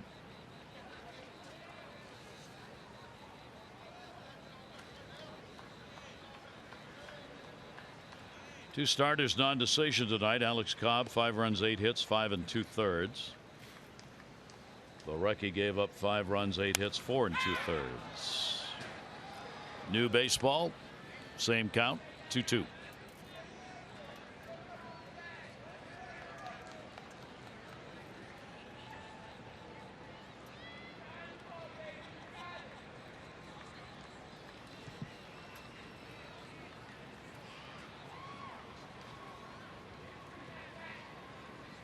Two and two. Pitch on the way. That's going to be down the line. That's going to be a base hit. Turn will be made. Andreoli on his way to second base. Throw. He is in with a double. Well, he never hesitated. I'm sure Wayne Kirby down at first said, hey, just go, go, go. Speed. You got to know who's playing left. Came in for after pinch hitting, so he comes to left and he doesn't throw that well. Has to go a long way and then plays right in front of you. You know what side of the second base bag. So again, I mean, this is not a routine anything but a double. And right here, just keep going. Well, there's his first double and his first extra base hit. John Andreoli gets it, and the Orioles get a chance to get another run in. A big leadoff hit here in the bottom half of the 8th inning. They're in for the bunt. They're expecting that maybe Austin wins. Wins has had 2 singles, 2 for 3, 2 runs scored, RBI, squares around, drops it back to the mound. Nobody's at third. Second baseman, and it's going to be thrown away. That will score a run. Throw into second base is not in time. Wins gets there. The Orioles get a run on a mess up on the coverage, and it is 8-5. Yeah, again, I mean, if you have speed at second, and Andreoli actually presents that, this is right back to Giles, and he just makes a horrible throw. I mean, he pulls it, you know, second baseman's trying to get into position. If he's on the bag, he just throws it away. So again, you don't have to worry about making the perfect bunt, and you could see the hanging slider to Andreoli to get him to second base, and then throws it down the right field line for another run and a double. So for Wins, he'll be credited with a sacrifice, an error charged on the pitcher, moves into second base, and the run scores on the error. No RBI, but a big run, and Andreoli's speed showing up again here in this ball game, and the Orioles get a very big 3-run lead, and still a runner at second with nobody out, and a swing and a miss. VR, he's been hit by a pitch. 0 for 3 officially in the ball game. Devin Travis trying to get over there to cover, couldn't get there in time either. He was still moving when the throw was made by Giles. Giles wanted to go to third base, but Russell Martin had come in to play the bunt. 0-1 delivery on the way. No sooner do the defensive changes happen than all of them are involved in it. Granderson didn't have a strong enough arm to get the runner at second base. Martin Kind of got caught in the middle on the bunt. Travis couldn't get over to cover first base in time, and off the mound, Giles, who just came on, whipped it down the right field line. 1-1 delivery on the way. It'll be over the screen. Yeah, Cat Giles, he went into the postseason and he would get in 7 games, couple of saves one in the division, one in the championship series, and then when he got to the World Series, they just had to go in another direction. His ERA, inning and 2/3, 5 runs. So again, you know, he's a power guy. It looked like he was so exhausted from all those innings and his 34 saves last year. Came out of his windup, and H.A. Hinch would use other people. Down to third. That's going to go off the glove. Into left field. Runner will move up to third. Granderson will get it back in. So Russell Martin getting really tested here in the first time in this ball game down to third base. Well, just a nice little approach. This ball's hit hard. It takes, you can see the hop right in front, right there. Ball goes up. And Russell's saying, boy, I was safer behind home plate with a chest protector and the shin guards and the mask. First and third, a run in, still nobody out. Wins over there at third. Single. Base hit Villar. So the Orioles keep it going. They come halfway in case the ball's hit hard, because you get good speed at the plate with Gentry. First and third. Gentry looking to add to his night. Walked last time up, singled and scored. He's had 2 hits in the ball game. Officially 2 for 3. 4-game hit streak for him. 0-1. Meza up for the second time in the bullpen. 0-1 delivery on the way, and that will miss inside for a ball.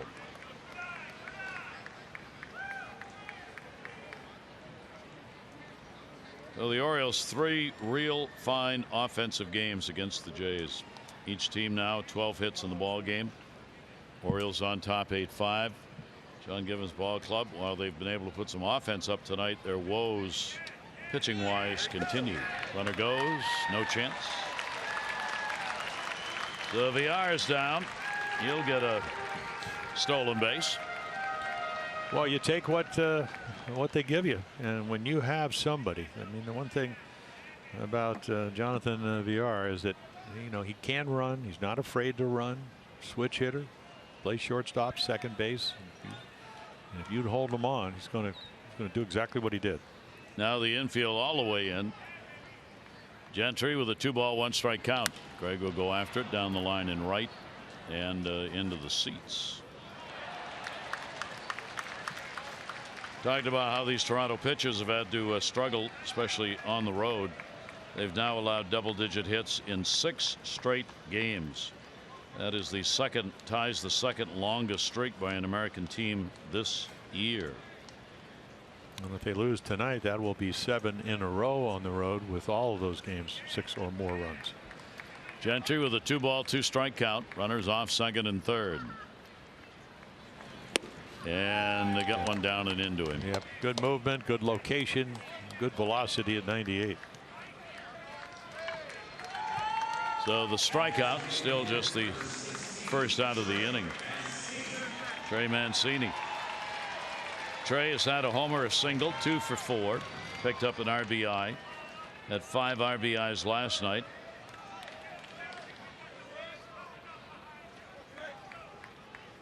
Mancini with a base hit here can add 2 more.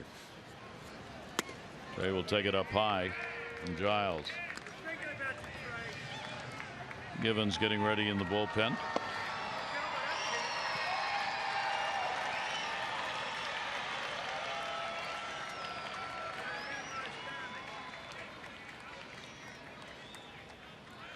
One and 0, 1 down.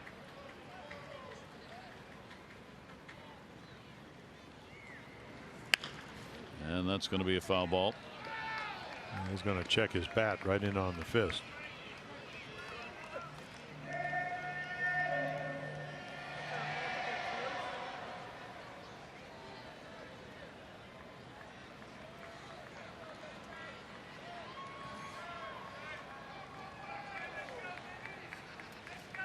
take this home.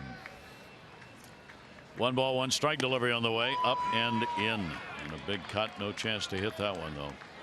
Giles challenging in on the fists, and the count goes to 1-2 on Trey. Already, since the last game of the Yankee series, about 9 RBIs? Chance to even get more.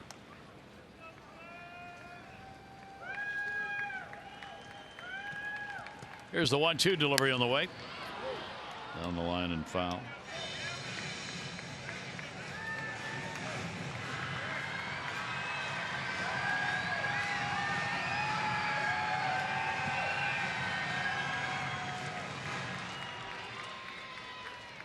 One and two. Infield, open for a ground ball, wins the lead runner. VR on at second base.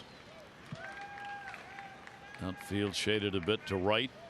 Mancini's grounder, runner not going, and the ball's going to go all the way through everybody. Wins will score. Over to third base goes VR. Russell Martin, get me out of here.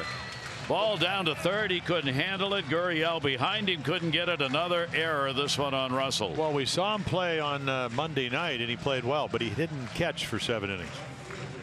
So he catches the first 7 innings. They pinch hit, and he leaves and comes to third and just doesn't make the plays. Not easy, but again, I mean, this is a makeable play. He's going to catch it, come home. Ball goes by him. Orioles get another run. Now lead at 9-5. So another error charged. It's 2 in the inning, 4 in the ball game. And they are going to give him an RBI. Runners off first and third. Wow. Look out. Wow. In the on deck circle, Chris Davis. That ball went whizzing by. Oh, camera.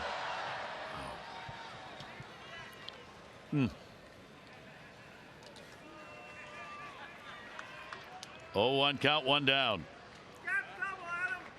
Orioles putting this one away. They're in the bottom half of the 8th inning.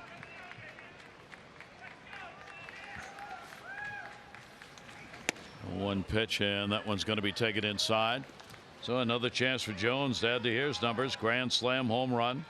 5th inning, put the Orioles up by 1 at the time. So a 4 RBI ball game for Adam on that one swing of the bat. 2 RBIs. Mancini now picked up in this ball game.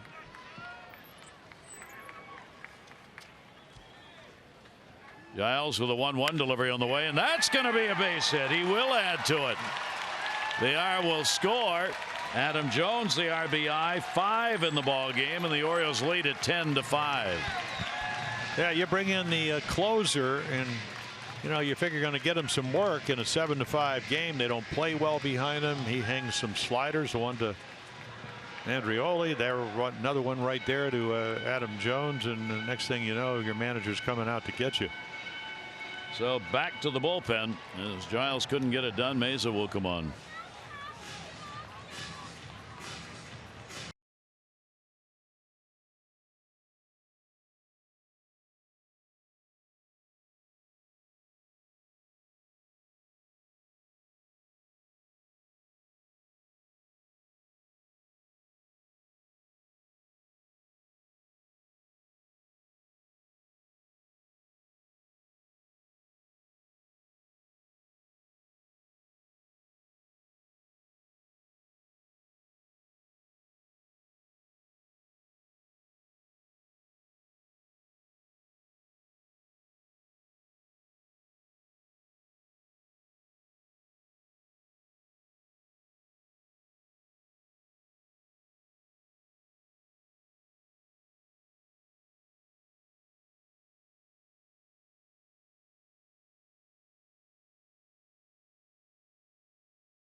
slider pitcher.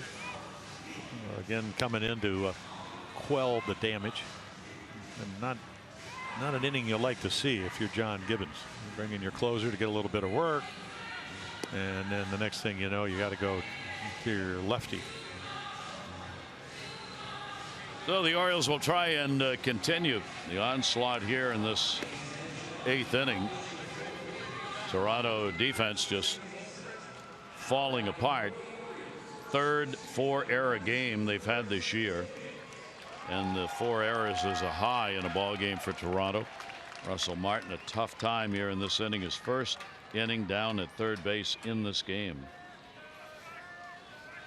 2 errors committed in this inning already. Runners on at 1st and 2nd, still only 1 down. Davis 1 for 4. He has picked up a base hit. Pitch on the way, and an off-speed delivery swung on and missed. Official scores messing up my book.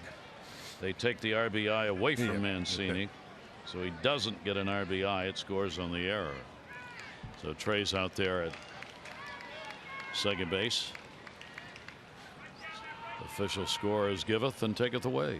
Well, and the pitch outside. The assumption must be that if he had caught the ball, that he'd be out at home. But you can't assume a double play. How can you assume that he's going to throw him out at home plate? So, sorry about your scoreboard card. Yeah. 1 ball, 1 strike count. Runners off 1st and 2nd base. Mancini and Jones. Hang with him, Thorny. 1-1, 1 down, and a swing and a miss for Adam Jones. Now 5 RBI ball game. That is the first 5 RBI game he has had this year. It is the 6th time he has done it in his career, which is a career high. He did it twice last season. Adam really stinging the baseball right now. I mean, he's. When's the trading deadline? Trading deadline at the well, it's not really a deadline. It's the end of the month. But I mean, to be able to be postseason. Yep. And well, it'll be tomorrow. Friday. I think Friday at 4, I believe, or 3 o'clock. I'm not sure. Pacific Coast time. Being Kansas City, so you'll have no idea. No. Some hours different, and who knows. Talking to Rex Hudler. Then you really have no idea. 2-2 delivery on the way, and a swing, and did he miss it? Yes, he did. Well, he struck him out last night, and again, he's got a really good slider. That's what he throws. Take a look, hard slider.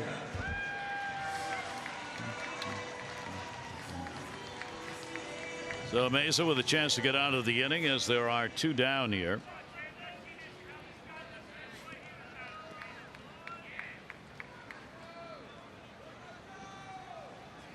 Orioles putting up a 3-spot bottom half of the 8th inning, extending the lead 10-5.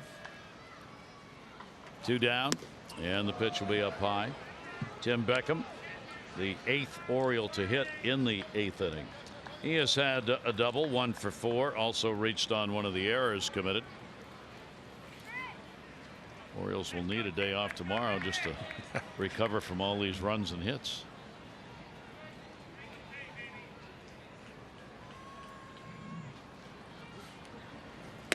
And the pitch taken up and away. Tried to get him to go after that, and he refused to bite on it. So if my math is right, that's 29 runs and 41 hits in 3 games for the Orioles in this series. 2-0, and everybody has been involved in it in the lineups. 2-0 count, 2 down. Off the fists, 2nd base, got to go to 1st. Long throw, and a good one to get the out.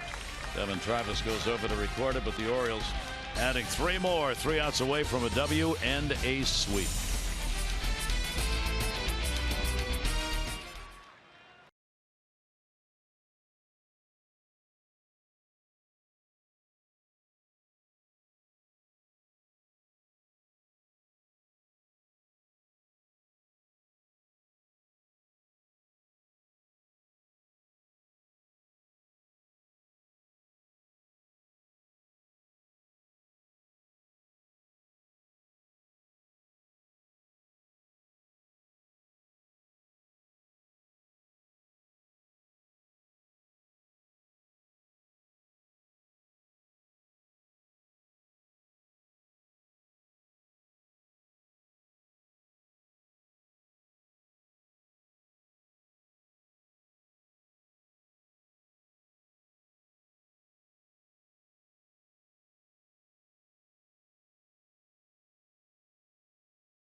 tied, ladies and gentlemen. No, not this game. After being blanked by the Giants for the second game in a row, the D-backs have not scored in 23 innings coming into tonight's game. Kyle Freeland, remember that name, Colorado, 12-7. Had an excellent night last night. The best ERA in the National League by a left-hander at 2.9. D-backs and Rockies, they are tied for first in the National League West. Yeah, with the Dodgers a game back. Well, Dodgers, nice little race there. Trying to get back into it as their bullpen had really suffered this month. So the Orioles after the sweep, and the pitch will be taken for a strike. Fry stays on. Smoke at the plate. Chance for Gil Martin to get his first win as an Oriole and his fourth major league win. Barnes would take the loss, barring a major comeback. Fouled away. Gil Martin won't mind that. He worked an inning, couple of hits. Castro an inning, 1 hit. Fry on.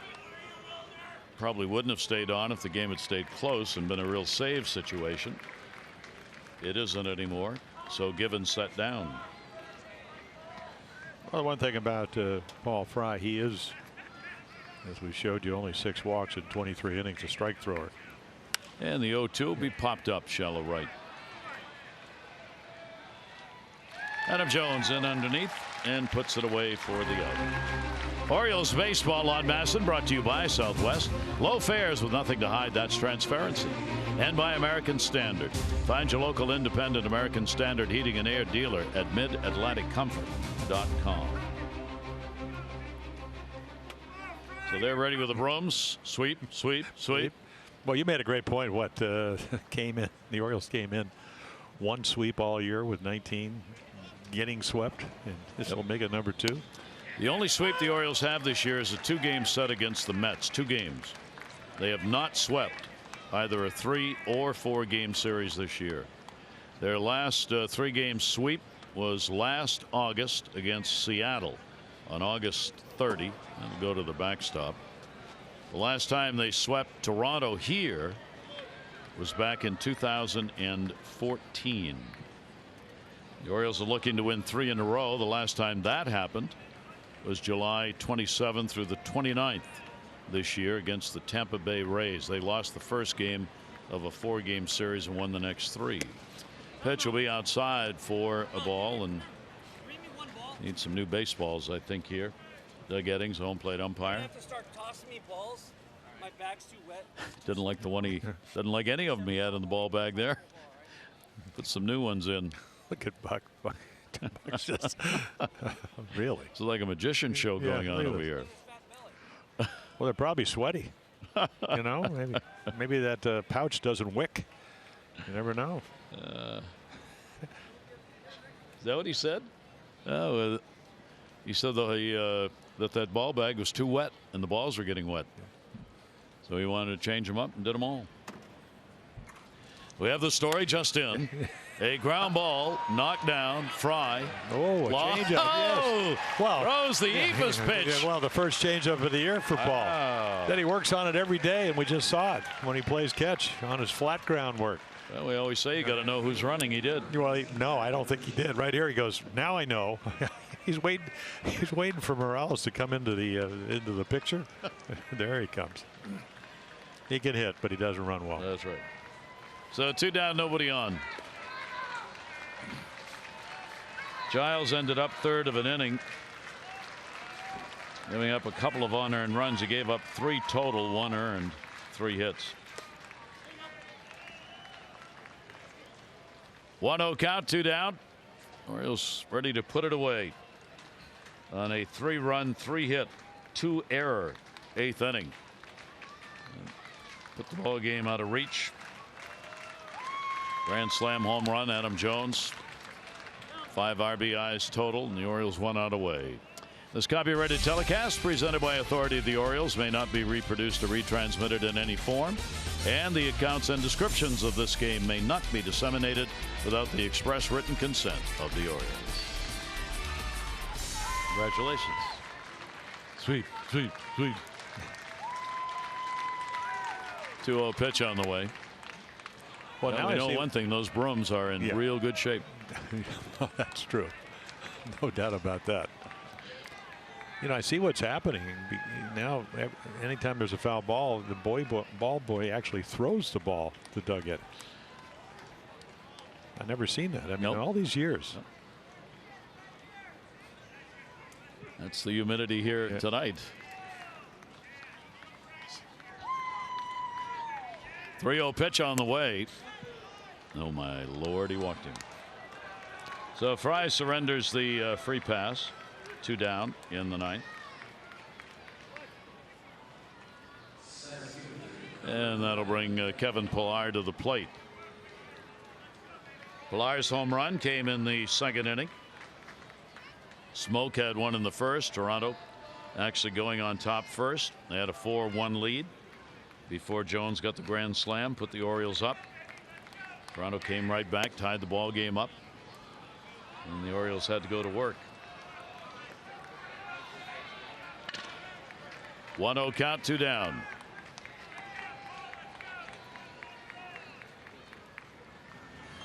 Pillar will take the pitch outside for a ball.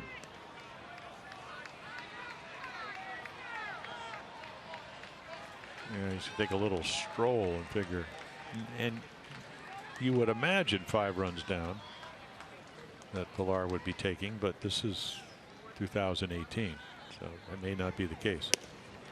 Or it was. 2 ball, 1 strike count.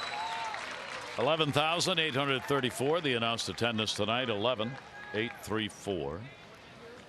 Trey Mancini over there with a home run and a couple of RBIs. Pillar will fight it off, and 2-2. So actually now they just threw the ball back to the pitcher from the dugout. Another first. Well, he cut down the middleman. Yeah, exactly. Well, even though Doug Hedkins is one of those umpires all night long, he actually doesn't hand it to the catcher. He throws it back. Look at Caleb Joseph. Team effort tonight. Ball boy. Ball boy. 2 ball, 2 strike delivery on the way. Inside out pop up, shallow center field, Bermuda triangle, and that's going to be a base hit. Runner will go to 3rd. Throw will come to 3rd. Gets in time. So Pillar delivers Dying Quail to center, and runners at 1st and 3rd with 2 down. And Gibbons, I think, is going to get up again just in case out in the Oriole bullpen. And Roger McDowell will come out just in case.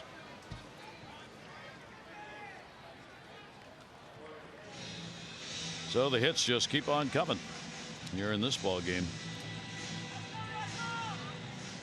Orioles up by 5. What one would think would be a comfortable India's lead, especially with 2 down here, but trying to find that 27th out. Yeah, they lose the 27th out. Each team with 13 hits now in the ball game.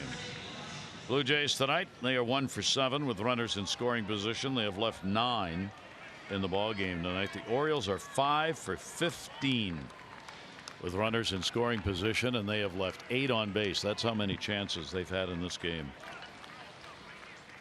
1st and 3rd, 2 down. Pitch on the inside corner for a strike.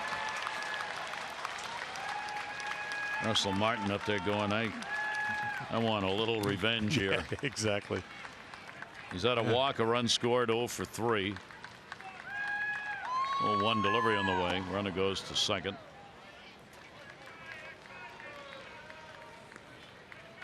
No stolen base on that one. The old defensive indifference. And a 1 ball, 1 strike count.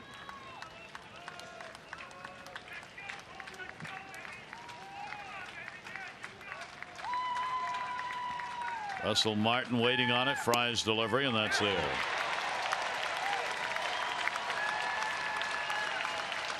So the Orioles about ready to head to Kansas City with a 3-game win streak. Gil Martin with a 1-0 mark on the year, his first decision for the Orioles. 1-2 breaking ball. And once again, Caleb Joseph flings it.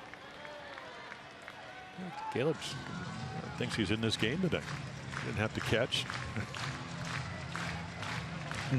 Austin Wynns did all the hard work, and he's just hanging out, throwing it here in the 9th inning. Hope he threw him the right ball. Yeah. That's all I can say. Nope. All the way to the backstop. They're not going to try and score here. Well, that's like what, 2, and another one that ends up being just a ball because nobody moved up.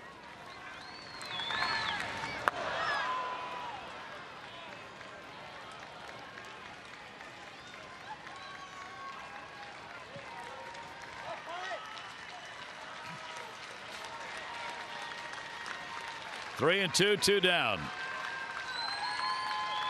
Curtis Granderson is the on-deck batter. Martin's got to get on to give him a chance. Runners off, second and third. Fry's delivery will be fouled off. Into their dugout.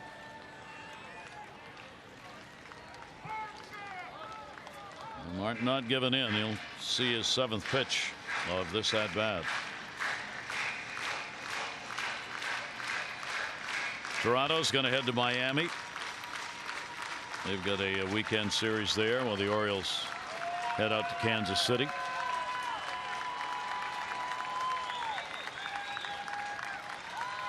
Three-two, second time. Martin's on. They're loaded. Wow. So Fry has got the first 2 outs and 2 walks and a single. And they've loaded the bases for Granderson. Yeah, Granderson went back to talk and maybe going to get pinch hit for it, as it turns out. And then, of course, the minute you do that, if you're John Gibbons, you pretty much know what's going to happen. And that's what Buck Showalter was waiting for. And now he'll go out and make his own move here. So Gibbons will have to come out of the bullpen as Fry's unable to record the final out here in the 9th inning. Gibbons on, bases loaded, and there are 2 down.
Didn't think he was going to come on. Certainly lose through last inning. Then once again here with the 5-run lead. So he'll come in with the bases loaded.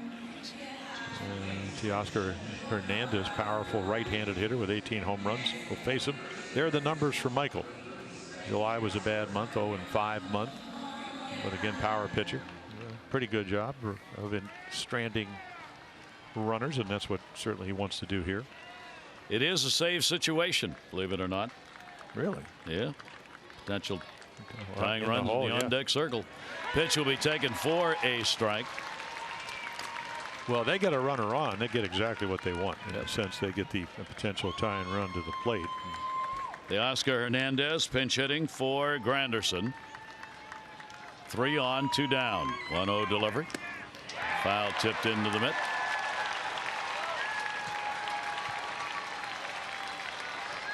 There are the base runners, Grichuk, Pilar, and Martin here in the 9th inning.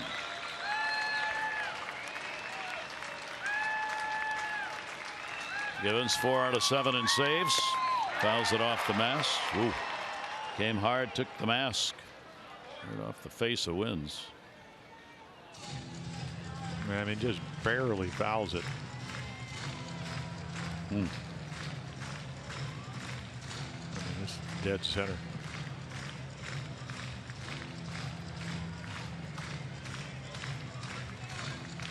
Two-strike count.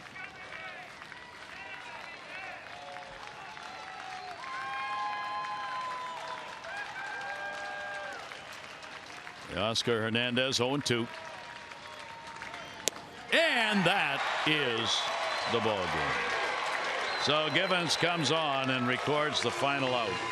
No runs on a hit, no errors. 3 are left on base. The Orioles with a 10-5 win, a sweep, a grand slam, and 5 RBIs for Jones. A win for Gilmartin. Barnes the loser, 2-2.